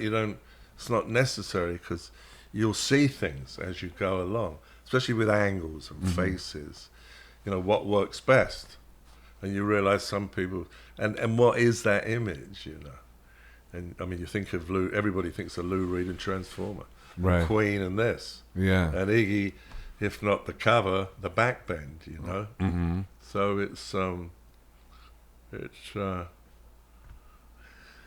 but I mean, I did have that, certainly the Queen one, there was a picture that inspired me, which was the Marlene picture. And I've always talked about that, because people love it.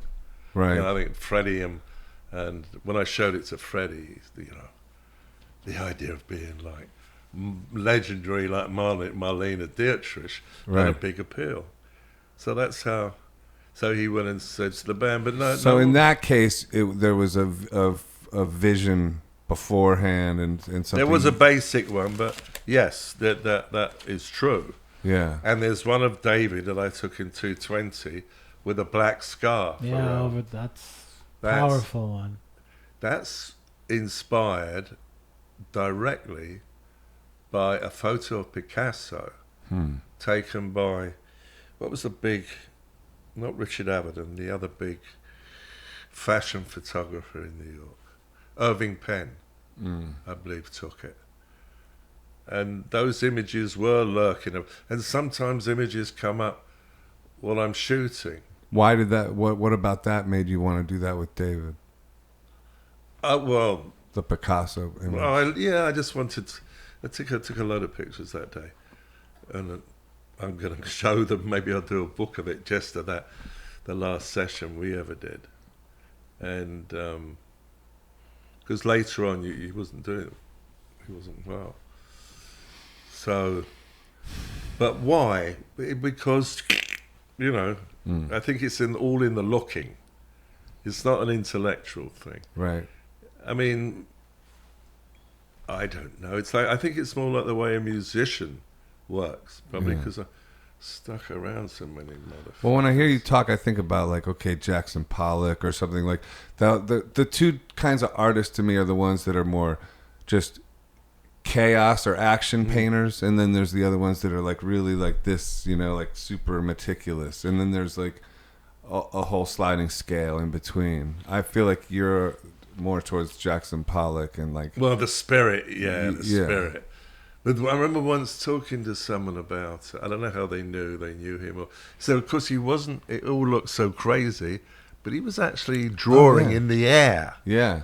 So the paint then fell where it fell. But he was actually drawing. Yeah. He's such a complicated... You think of Jackson Pollock, and he was. I mean, he was unbelievable. Even his earlier stuff that wasn't quite so distorted was... it's just a very... he tapped into that primal thing. Mm-hmm. He was way deep in it. Was the way he died. By the drunk driving accident? Yeah, and then the lady who was his then girlfriend's friend, and she died too, and you go, listen, artists are artists, good, bad, and ugly, whatever. And then you can't get into it, but you go, I don't know. But don't take somebody else out? Is that what you're Well, in a way, yeah. I mean, Yeah. what you do to yourself, but when you take someone who's basically an innocent, Right. she was just getting a ride because her girlfriend was there. Yeah. Yeah, I don't know, man. There's probably some kind of fucking purgatory, and you're stuck in purgatory. Yeah. Yeah. Do you think about that? Do you worry about that?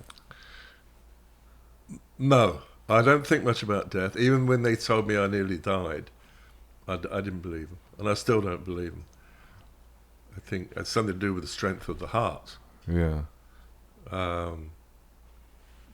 And it's of course you've got to know how to tap in. You've got to know how to tap in when you're disabled. You know, like doing when I've been in hospital, like tensing of the rectum and the hands, and you mix that in with some of that, and you can you can get into another head completely. And I think that's important. As I always understood David constantly changing. It made sense because he would move in and out of these different heads. He was, you know, why an artist is the way they are. Why did it make sense to you? Well, it made sense to me intuitively that he would be looking for something new, because he doesn't. I mean, his music's quite different at different parts of his career. Mm-hmm. I know people love the Ziggy Stardust, and that has something to do with Mick Ronson as well, who's obviously under-heralded a lot because he was involved in the arrangements as well as the guitar playing. David was an incredible instigator, though. It was sort of, it was like, for that summer of 72, like he was like a ringmaster. Not only did he have Lou and Iggy and Mott the Hoople, Lindsay Kemp became better known.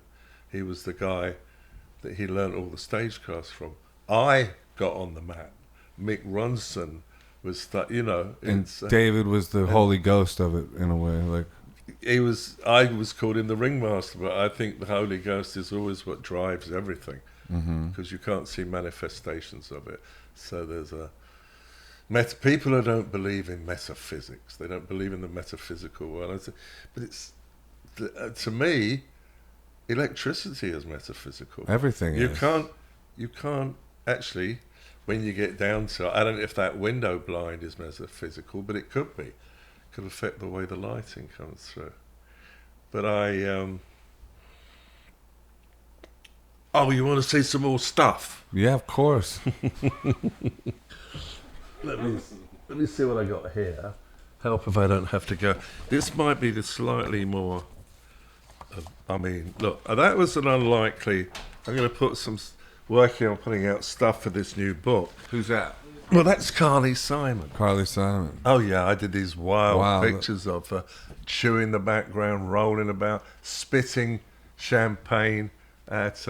It completely freaked out the record label, and they used some very tame. You were spitting champagne at she Carly was. Simon? No, Oh, she not was. me, no. And I had been doing cocaine, not in front of her. Right. And that's Miss Deborah Deborah. Harry. Amazing. The smile. It's so beautiful. Show it this way, Mick. Yeah. Oh yeah. Red background. He always wants. I know. Well, he feels yeah. like he's missing out. He feels like he doesn't approve of anything that's going on here. I hope. Well, not. no, just tell a little story about what was going on in the room, at least with Debbie there. Nothing. See, I was taking pictures. What the for Christmas? At least. This guy, at least. What does he mean, at least? And I will not. I mean, like... I'm not introducing him to Mother either. Nah, I don't think we should. So. But how about this one? Oh, look, there's another one from that session. Oh, it's Carly Simon? Yeah. That's cool. I've never seen that before. No, well, people haven't seen a lot of my pictures that I'm going to be cracking out. And how about that? Who's that? Iggy. That's Iggy. Oh, let me see that. A later session. And I said to him, for whatever reason, That's awesome. Red and... do me like a surrealist background. And we would... He did that? He painted that? Yeah. So it That's fantastic. It even says Joe. It says J-O. J-O. You know why? That's Joe. No, it's Jim Osterberg.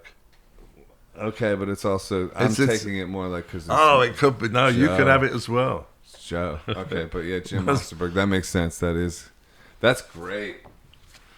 Yeah, so I'm going to crack out a lot of pictures doing a book called Shot. That's amazing. And a lot of these haven't been seen. Maybe variations. Why have they not been seen? Like the record label didn't want them, or the artist? No, didn't? because there's how many pictures can you use at the time? And then a record comes out and it passes and you're onto something else. Yeah. The pictures are out, we don't need them now. If they're shot for promotion, if they're shot for magazine or whatever, that's the way. That's a beautiful one of Freddie Mercury right there. Yeah. I guess he was a nice guy, huh? He was a sweetie. Yeah, he was he just wanted to have a great time. Yeah. And do beautiful work. Yeah. And he wasn't complicated in that way. To say he was bisexual, you go, yes, because he did have relationships with ladies. Uh-huh. But this one, Zandra Rhodes outfit. I did a lot of pictures of Freddie. I mean, maybe I was camping. Were you friends with him? Yeah, of course. Yeah. That's Amanda Lear. Do you know who Amanda Lear is? She's actually on the back of... No, she's on the front of one of the Roxy Music. Roxy Music, yeah. Yeah. Wow. There's more than that. How to rep you. This, because I'm moving, that was going to be a book cover. But a while back... Who is that? With film... No, it's actually Patty who walked out the door. Oh. I've known her a long time. But this was like glam punk. Wow. That was like an fusion. We're going to use it for a book cover. I mean, I still like it. But I like it a lot. I'm not sure if it can be, because they want some reference. So it's Patty? Yeah. Let me see. They want some reference. Oh, it's cool. It's got film all over her hair. Well, she's and an eye Medusa. Patch. Like Medusa, so the film is the it's not so meaningful today because people don't use film all the time. Now, did you come up with this concept? Yes. And then, so where does a concept like that come from? Just through meditation, or who knows? I think they just. Where do your ideas come from? I think they just asking pop. for a friend. No, they pop. They just pop. Well, you got to be open, and I think certainly the meditation helps. Mm-hmm. Oh yeah, then That's amazing. How'd you know how to take that shot? I really thought that one through. That's a live shot, right? Yeah. It's so clean and like in the background and the colors. Yeah, it's only rock and roll, man. Don't get too fucking excited.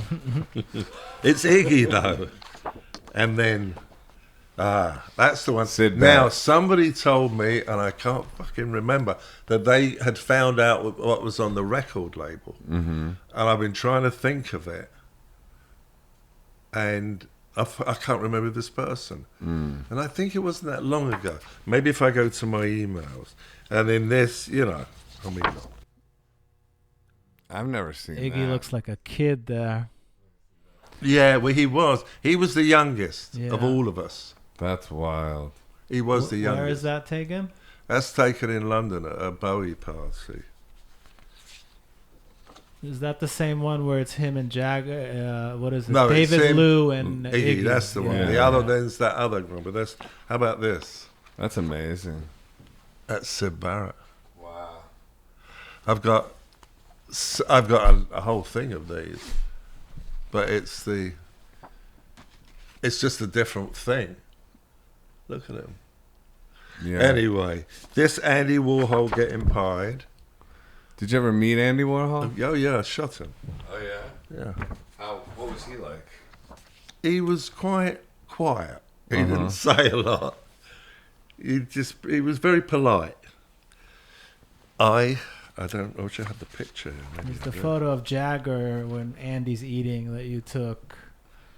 That's right. Yeah. I gotta take a leak. Yeah, please don't piss on the cat. So you have to go in there. Because then we got a problem. And if you piss in the toilet itself, we don't have any problem. What about that Peter Gabriel photo? Oh. That one with the Oh, stock? yeah. I Or the didn't stock? spring that one, though. It was Yeah, in here, well, I Peter saw it, Gabriel. man. He discovered me. That's how I got my first record deal was through him. Hey, I haven't talked to him in years, but Shout certainly out to liked Gabriel. him. Yeah. He had a very nice disposition, Yeah. like a kind of modest one. Modest Modest, but English. a little mad. Yeah. English eccentric. Yeah. So he his daughter told me he once said these were his favourite pictures of him. Really? I believe that. And then I'm going to turn the phone off. Okay. But I can't talk. I'm going to turn the phone off, Liz, because I'm with Joe Arthur. Well, you know what? Let's talk in a couple of hours, okay? Because we're having a fun time. And he brought the marijuana, so don't blame me. Validation. But just We're having just a give me a good couple time. of hours. We're having No a problem. fun I told them. It is true, though. Yeah. I like this thing. Selling prints. Nice. Congrats. Goes on all the time. That's what I'm talking about. That's what is known as somebody. That's He was a wise man. We were going to ask you about that one. Oh, 'cause yeah. That's. But It was wait, you were about to say something about selling prints. No, yes. I knew quite well in the 80s and maybe early 90s a guy called David Krebs. He was I've heard that name. Yeah, he built a certain reputation and very bright. Anyway, one day he was giving me a video project. And this is still in the 80s. And he said to me, but you know what? You're going to make your residuals on your photographs will make you a lot more money, which is true. And I've done a few videos, and I never thought about it. And then not so long after, somebody started talking to me about copyright and about Intellectual property. it's a photograph. It's not Right. an intellectual property is a poem by Baudelaire, Right. or it's a Jackson Pollock painting. I feel you, yeah. And anyway, I got to know this lady a bit, and she had been not a lawyer. What do they call them? A paralegal. Anyway, she knew. That's when I start. Look, we want to see something that. Well, Syd Barrett took that photograph. Wow. It's quite sharp. He wasn't foaming it, and this was in '71. That's you. Mm-hmm. That's amazing. Did he Good get looking residuals dude. on it? In my youth. Still. No, in my youth I was popular. Yeah. Oh, yeah. What do you mean by that? Hold on. What do you mean by that? I was popular. Popular with the ladies, and everybody probably. No, I didn't have a thing for dogs, darling. I don't know where you got that idea from. Who is that? That's me graduating from Cambridge. Wow. That's a great shot too. But there was also an official shot, and my mother had the little bottom bits of my hair retouched out. Really? Yeah, I was 69. It's still like, the idea of hippies is still a bit. That is so funny. There was a difference between the generations then, Yeah. But that's interesting. Oh, that's it. That's his son Duncan Jones, who is now a movie director. Right. He came out okay. I saw an interview with, not that you can tell somebody by an interview, but No, I think so. he seemed like a cool dude. I think Which David. is, I think it's hard if you're David Bowie's son. I mean, it's hard to Yeah, be but a he son kept of- him, and and obviously they had a real relationship. Yeah. Remember, David introduced me to him just one time, and he was. Well, I know David was very happy with this way, and he should be. the way his son has turned out. Right. And but he and then he had. But anyway.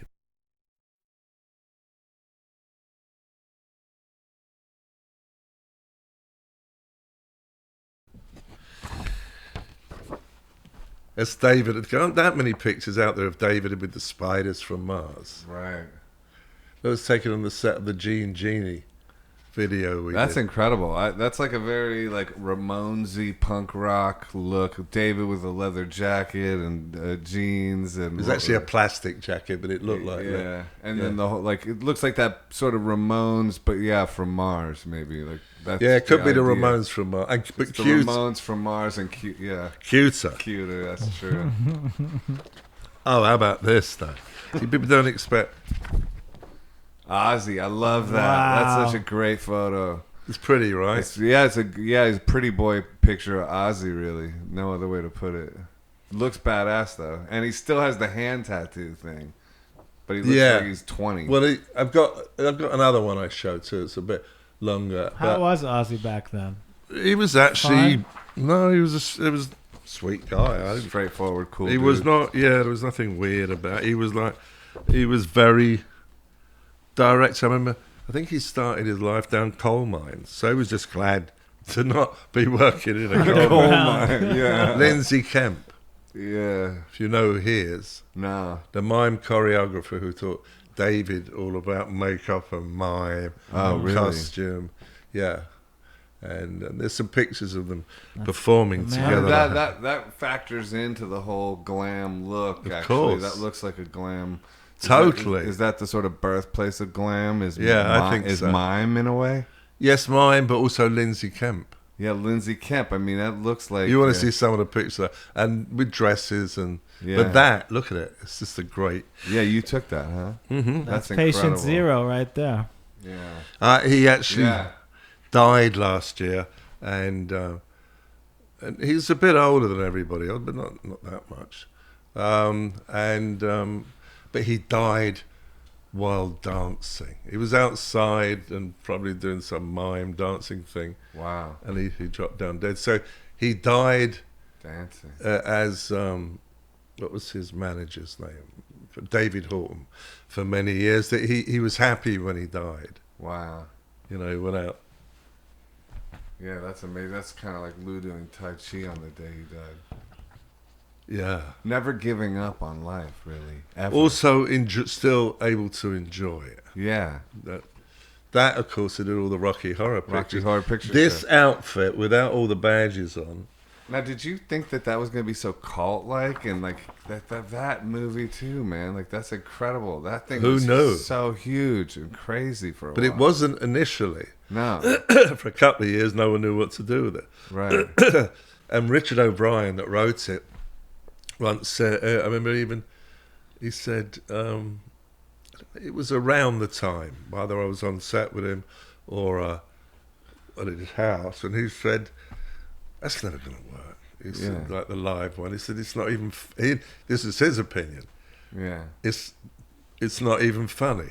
But we all know about artists' opinions of their own work. Yeah. For fuck's sake, don't listen to them. Right. We're going to take your work and enjoy it. If Yeah. you don't like it, Yeah. Yeah, you got that love-hate relationship with it. But that's so funny. I remember when I was a kid and hearing about, the Rocky Horror Picture Show. You're in Ohio. And it was like every Saturday night at midnight, Yeah. everyone goes and sings along and dances in And the theater. dresses And up. dresses up like the characters. And you're like, I got to see this. This is insane. And then you go and you watch it. And it's like, it's a crazy thing. It's almost like people getting into some mass euphoric state with this. there's no Thing. other film that has that. No. No other film. It's so wild. Yeah, Richard, what did he know? Yeah. He wrote all the music. I think someone else wrote the music. He wrote all the lyrics. Uh-huh. And, of course, he played Riff Raff. Right. And, you know that. Yeah. Oh, look, there's another one of me probably taking 25 years ago with the art. All right. Some big pieces. So I've been buggering about with this I'm just, But mostly, once I started doing exhibitions, once the millennium turned, it wanted the photography. Yeah. I mean, why would you want this when you could have David Bowie, or Lou, or whatever?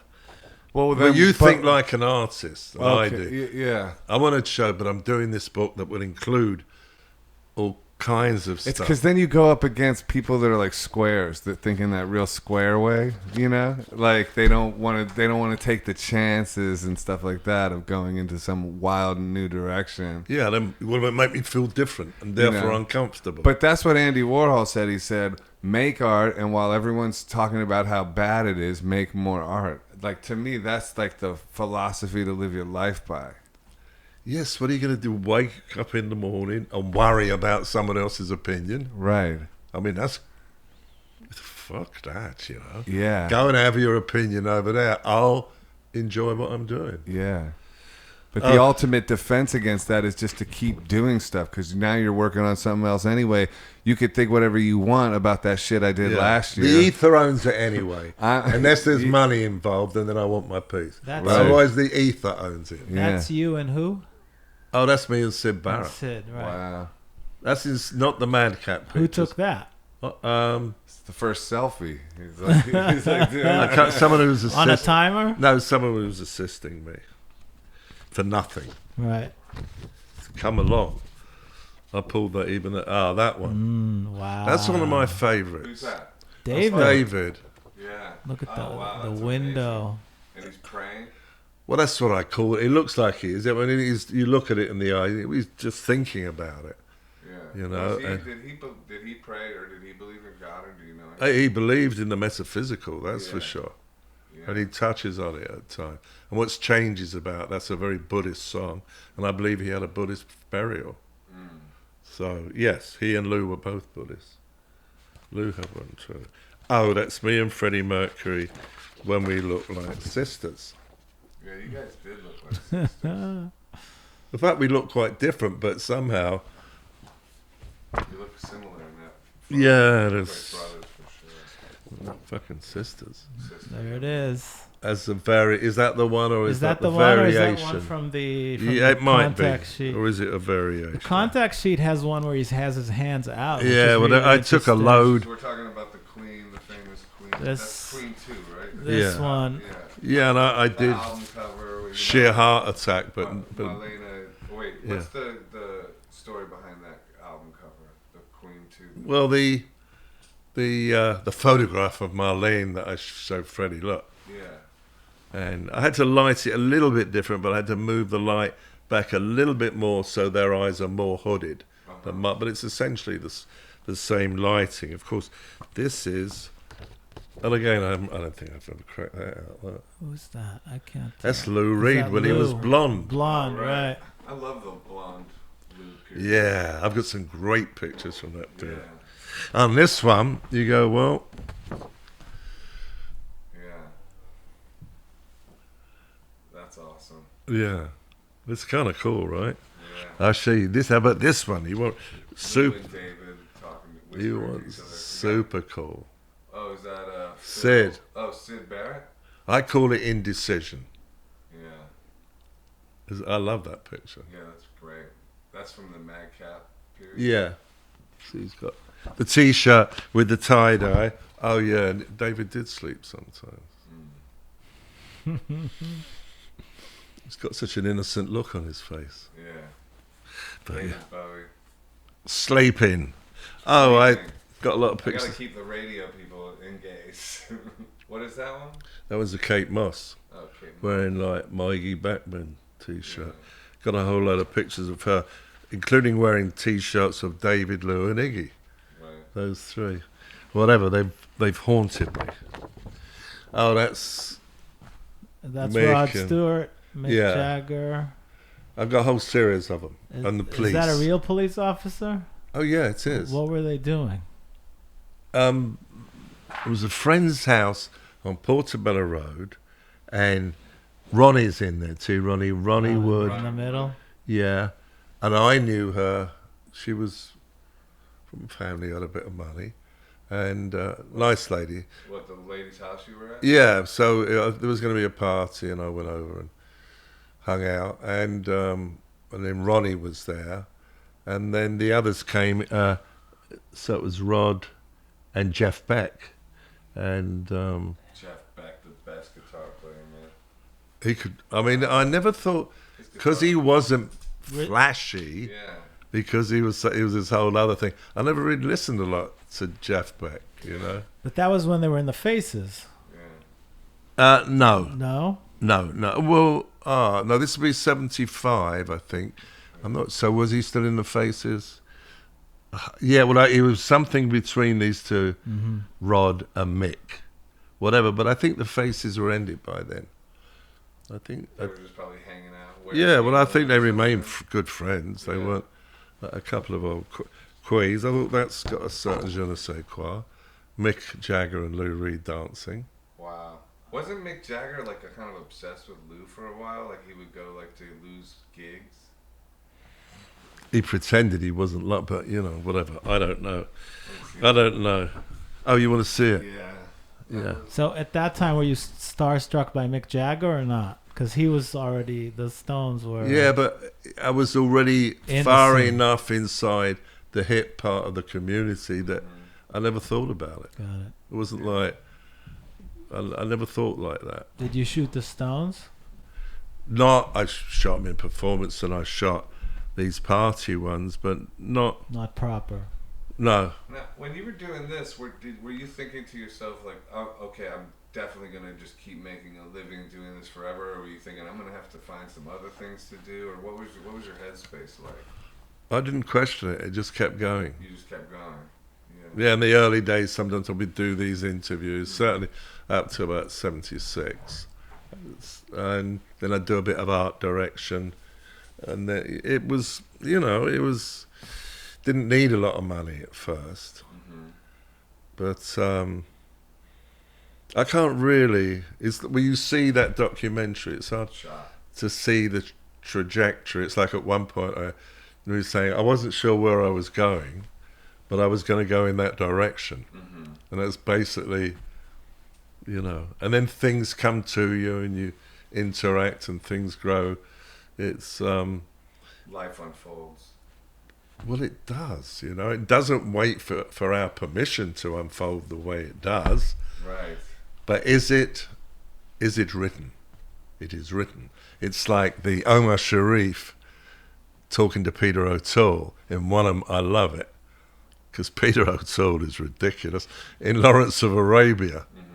And at one point there's a guy, I think that one of the young Arabs who had gone on a long desert journey, and this turns out to be the guy.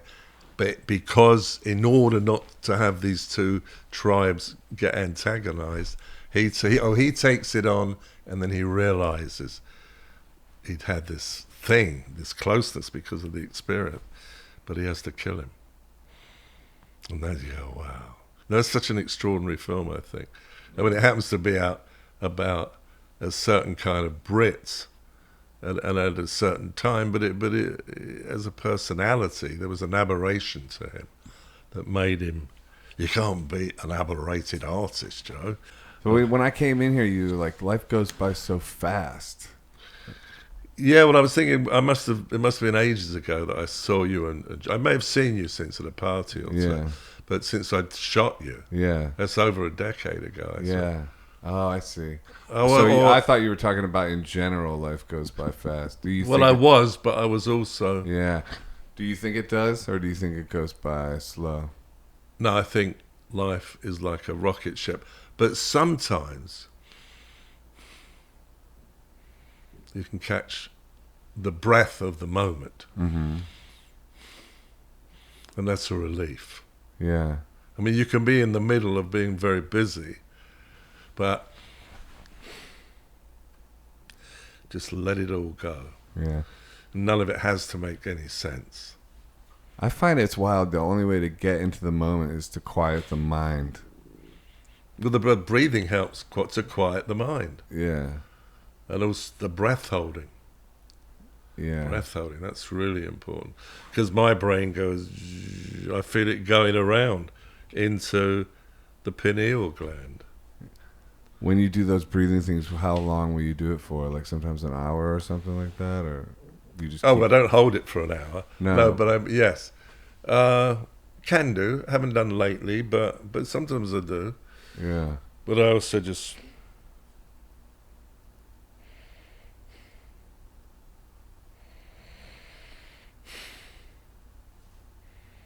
And then your things slow down. The thing I've learned is I don't have to talk about photography. No, I totally. You I agree. haven't been talking about art or music either. No? I agree. I like talking more about like life and things, like just like what makes somebody like. It's just you. I got nice pictures to show. Yeah, you do that. What being a flasher? That's Syd Barrett. Yeah, Syd Barrett in front of what kind of car is that? I know it's written down somewhere. He never drove it. It wasn't yours. Well, I think this was in 1969. Wow. Was it a Pontiac? Yeah. Could be a Pontiac. He was like the first one, really, for you in a way. Yes, really, he was. He was like my first muse. Yeah. You know, I went through quite a few of them back in those days. Yeah. But Syd definitely was. You know. Yeah. Yeah, I've got a number of collect, like Bowie, of course, and Lou Reed, and Queen, and Freddie, and Iggy, and Debbie, and Rocky Horror, and Syd. Now I've got. What's Iggy like to shoot? He's great because just his presence alone, you know, he's just organically good. Right. He's interesting, and I've photographed him in more recent times too, in his maturity. He just has he always had this great presence, just this physical thing, you know. Yeah, energy. Well, just the energy of even being still, you know. I always thought that Raw Power picture, he looks like an iguana. Because his original band was the Iguanas. But the looking away, to me, looks like an iguana. Yeah. Very much like an Iggy iguana. There's some incredible stillness to it, isn't it?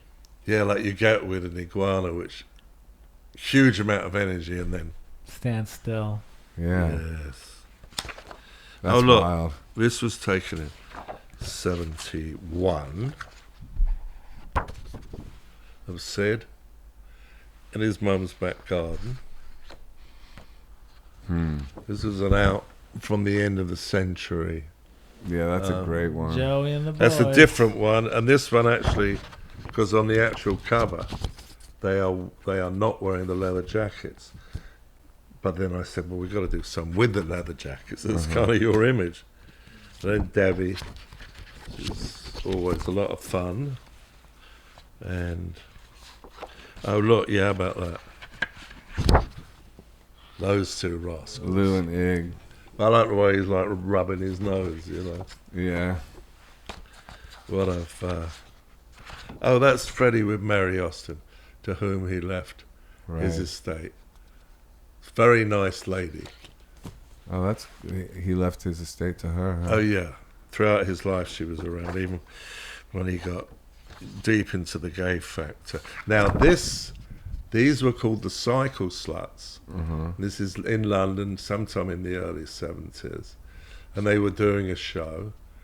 And the thing about them that entertained me was they were all the gear, and they kept the beards and moustaches.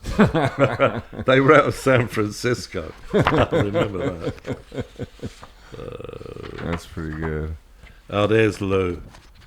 Whatever that was. He says the dog. He liked little dogs. He really did like dogs, huh? Yeah, he did. I've got other pictures of him buying a new puppy. And this was, at the time, some latest... He was fascinated by tape recorders and noise, Lou was. Yeah. When I met him, he brought his DAT recorder to my show. He had a DAT digital audio tape recorder. Yeah, well, he liked gear and stuff like that. He liked stuff. He liked stuff. He liked getting all these different kinds of headphones and shit like that. Yeah, he was, oh, look, it's something. Sounds just like the last one. Always the newest, like, get the thing then right away. Yeah, he was But it was just such a unique personality. Yeah. Of course, he'd also had electroshock treatment, Right. which. But I was thinking, how did he write? Oh, you can hear it in the documentary, the sound, and Lou's playing heroin Right. in the background. I remember that. Yeah, the acoustic version. And then he's talking about, how junkies, they need their own songs too. Right. And he does it with that, that New York drawl of his. Yeah. And he was, where did he come from? When you think of his music, now you can trace a lot of people's, including the Beatles and the Stones, to their roots. Like Buddy Holly features big everywhere. Right. With the English groups from that period. But with Syd Barrett, I don't know, even though they were originally, I think, a blues band, where does that first Pink Floyd album come from? Right. Where does the first Velvet Underground album come from? Where does the first Iggy? I mean, you can't hear the roots. Right. It's like an alien invasion through artists' minds. Like some alien spirits are like feeding their, their visions to us, and we're just like seedlings of alien visions. Whoa! I'm fucking copying that, seedlings of alien vision. That's mine now, by the way. Actually, you can have that. I own it. You should put that as a book title. Yes, exactly. Yeah. I can say, Mick, where'd you come? I can't remember where that came from. It just popped. But I mean, you have like a whole, sort of huge body of work of ideas and I still like shooting though. Yeah. And God won't let me shoot. There's started to be some talk of it. But, it'll happen again soon. Yeah. One day we should do something. Yeah, for sure. Involving cameras. I would love that. Yeah. But don't bring him along. On my shoot to take photos. No, you can come along. He has a sense of humour. If he hadn't got a sense of humour, he couldn't come back. Nah. But hanging out with you, he was bound to have a sense of humour. This is our 100th episode. 100th episode, man. It's amazing. End of season 1. End of season 1. So you've got all this stuff. Well, well, it's all out there. Yeah. We all over the internet. All over the internet. Yeah, we've created stuff for a long time. Like alien invasions. Seedlings. You've been talking about that ever since you got here. Exactly. About the alien. I wonder what that Joe Arthur's up to. Yeah, you don't know. He's got your image. I feel like with that whole breathing thing you're doing, the standing on the head, all of that work, that is what invites the alien visions. That's like it could be. It's like sending out like the alien invitation. It's like they're hovering, waiting for a place. Yeah, they're going, oh, there's a ripe one, and he's over there going, opening the portal. Opening the portal. And then for the aliens to dump. Yeah, he comes out with a nice turn of phrase himself here and there, No, but we should do something, whether it involves paint, whether it I would love to. I could paint on some of your prints or something. Yeah, it's fucking everyone wants to paint on my fucking prints. See, well, we could come up with another idea. No, I don't mind. We'll figure something out. But what we should do is have a wall. And then you have a go at it, and then I'll have a go at it. Okay. Could be with spray cans. Yeah. I mean, because there you can cover a lot of, slab a couple of paintbrushes and just see where it goes. We could do that. We should find some place in New York City. Like, I'm sure there's establishments that would be like, hey, what if we did a collaboration or a graffiti collaboration, and then we could like sort of film it and do some kind of thing like that, and then let people and like the new thing to come see and talk. Yeah.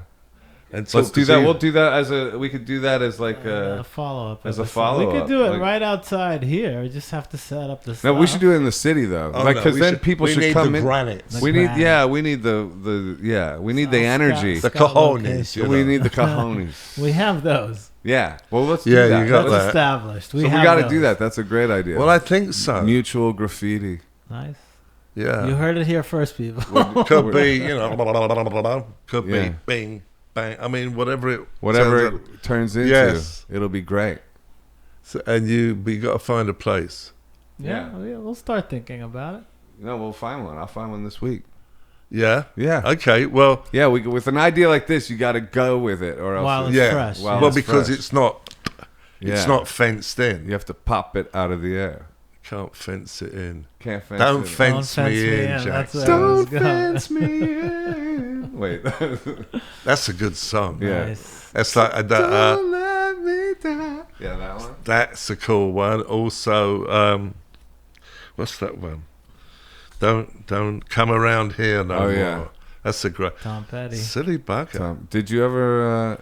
I shot him once very, very early on. I got to find the pictures. Uh-huh. He'd come over. His manager knew my accountant in London, and I shot him of all places at CBGB's. Right. Petty? And I never thought about Yeah. it. Holy shit. I know I should find them, even whatever. If they're aesthetically not so pleasing, organically it won't matter Right. because it's Tom fucking Petty, first time in New York. Yeah, and you took the picture. It's going to be incredible. Yeah. That motherfucker took the pictures. He was everywhere in those days. That guy. You never knew what he was up to. Stealing our vibes. Did you ever go to a show where you forgot your camera and you were like, oh, No, I tell you what, there was a guy called Phil Lynott who had a band called Thin Lizzy. Yeah. I heard of them. And yeah, I did a bunch of pictures. I like Phil. You have the one of him giving the finger. Yeah, but I have other ones too. Yeah, I mean, but that's the one that people want to buy. That Phil one? giving a finger. Right. That's a good one. And I've got two lineups of the band. The Whiskey in the Jar, which is the early hit, and then the Boys Are Back in Town, the 4-piece, when the Irish guitar player had left, Eric, because he didn't want to deal with all the lunacy. But poor Phil, and the heroin killed him in the end. But when I was spending time with him, he wasn't doing heroin. But, you know. Stay away from heroin and alcohol. I think so. Yeah. And then you've always got a chance, especially if you leave the cigarettes alone, and the speed, and the cocaine. You know what I do it is like if I can, like, in an hour from now go on a run, I think then it's okay. You can. You know what I mean? Like, I mean, every so often have a drug run. no, like go for a run. Oh, Like, you mean running? Post right, like if you're drinking, you can't go on a run after that. No, that's true. You'd just be drunk running down the street. Yeah. That would be weird. But like you can smoke some weed, Yes, and you then like can. an hour from now, I can go like, oh, I'm gonna go on a run, and you'd be fine. How are your driving skills after we Oh, dude. asking for? I mean, you're gonna drive just because we have to be extra cautious, because also you're you saying can't this, damage him. yeah. You can't be damaged. No, but you can drive on weed. I'm not I recommending can't. it. I personally can't do anything after I Okay. smoke. I'm out of commission. Well, we won't bring you. Right. We'll We're get not ourselves bringing you another- I'll be along, sleeping yeah. in the back seat. Yeah, well, you've been sleeping in the back seat this whole episode, quite frankly. I'm joking. Oh, he's a leg puller, right? Yes. I like to yank Yes, on the old exactly. leg a little bit. Yeah. Yeah. You got Just to lively things up, you know? You got to. What's the secret to keeping your passion alive over It's the not years? having over a good life? wank, that's for sure. No, you got to retain that. You don't. spunk. You got to suck it into You your gotta, brain. yeah, that's what the tightening. My of the, tuna. That's the tightening of the anus muscle is to like Yes. redirect that It's my chi tu- up through your spine into your third Right. eye. So it's like going up and in and going doo doo. My doo. tuna. You know the MAIT. I think is it an HUNA? My tuna. My tuna. That's that sucking up of the Yeah, my tuna. MAI tuna. Yeah. Oh, okay. And Yes. har, har. Har. You want to go bindi mukandi udari party hariyang kariyang yarnami yakami. I'm breathing all the time. Do you ever use Shreem Brazil? Have you ever heard of that one? Shreem Brazil, Shreem Brazil. No, I don't know that one. Shreem Brazil. It's Dr. Palel or something like that. He brought that mantra. No. That one's for abundance as well, Oh, financial. abundance, yeah. Abundance is a cool one. Yeah. I like abundance. I think there's nothing wrong with it. Yeah. As long as, in fact, I remember early on doing the Kundalini yoga, the teacher saying, there's nothing wrong with prosperity. Right. Pro-spirit. Pro-spirit, yeah. Prosperity. It's about what you do with the prosperity, Yeah.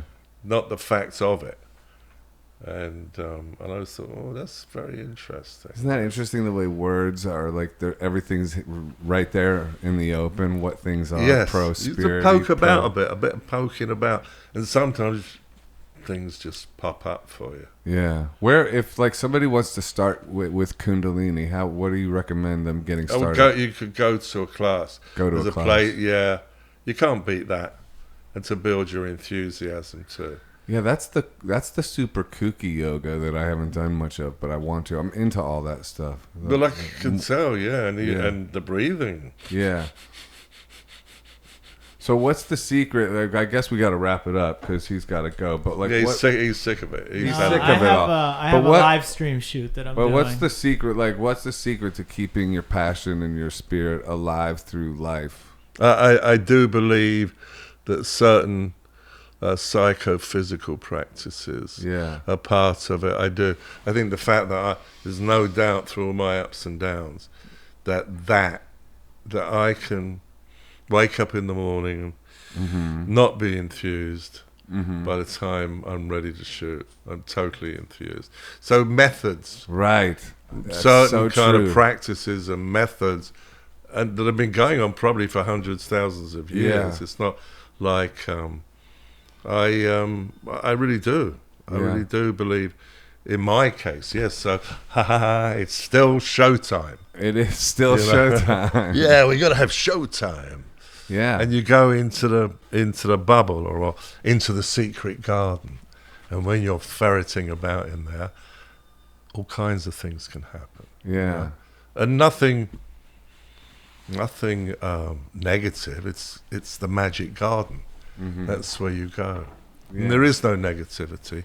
There's just the flowing of the energy and the ricocheting of the images.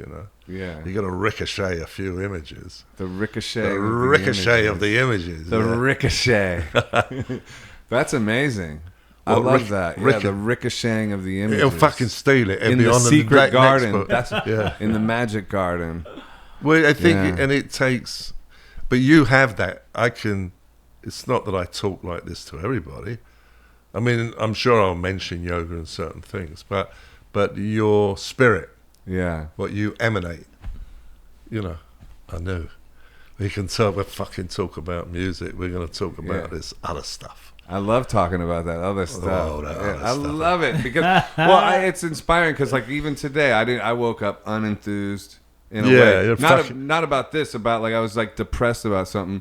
But then I put Ho'oponopono in my headphones and I went on a bike ride up to the Red Lighthouse under the George Oh, I Washington heard you Bridge. cycled a lot. Yeah, and I went on a long bike ride, and by the time I was back home, I felt great because I was just concentrating on breathing, and those beautiful words are just like cleansing out all the negativity.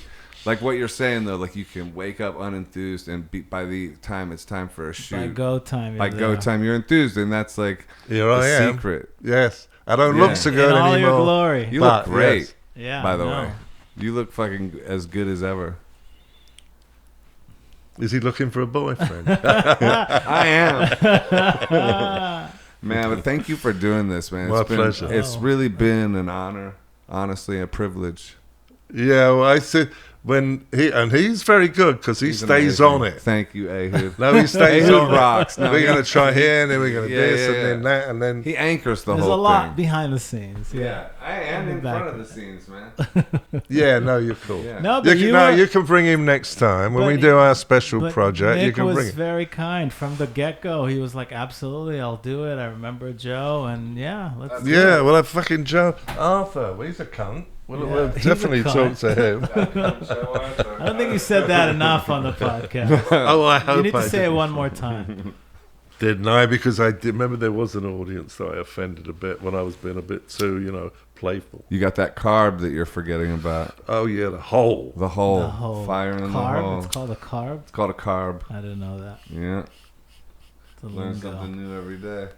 Seeing a bowl This is rare. It's been educational this Yeah, it has. Yeah. Has it really? And- Most people say, fucking Mick, what did they talk about? And Mick, let's not They say they talked a lot about breathing. let's not forget if people do want to buy your prints, and we should plug it. Where do Yes, they go? no. Yeah, and Send it to Instagram. mrock@mickrock.com. And your website? Go to www.mickrock.com or just email me, Yeah. mrock@mickrock, spelled MICKROCK.com. Don't sell it to Michael Rock. It's got Yes, and I like disseminating images. But you have to pay for them, of course. But you get a good deal if you come direct to me. Nice. Tell them Joseph Arthur sent you.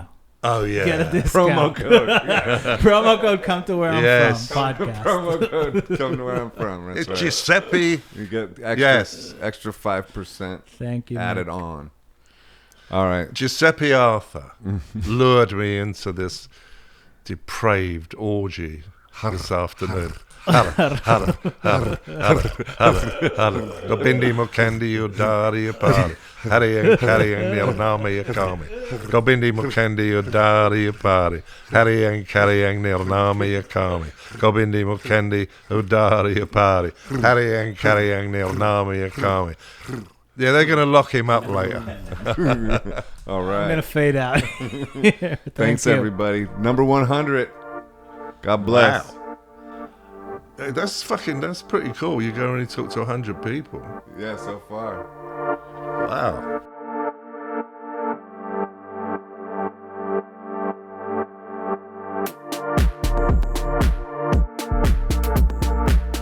Hi, this is Joseph Arthur. Thanks for checking out Come to Where I'm From. Please support us on Patreon, patreon.com/come to where I'm from. We are an independent podcast, and any contributions you can make are greatly appreciated.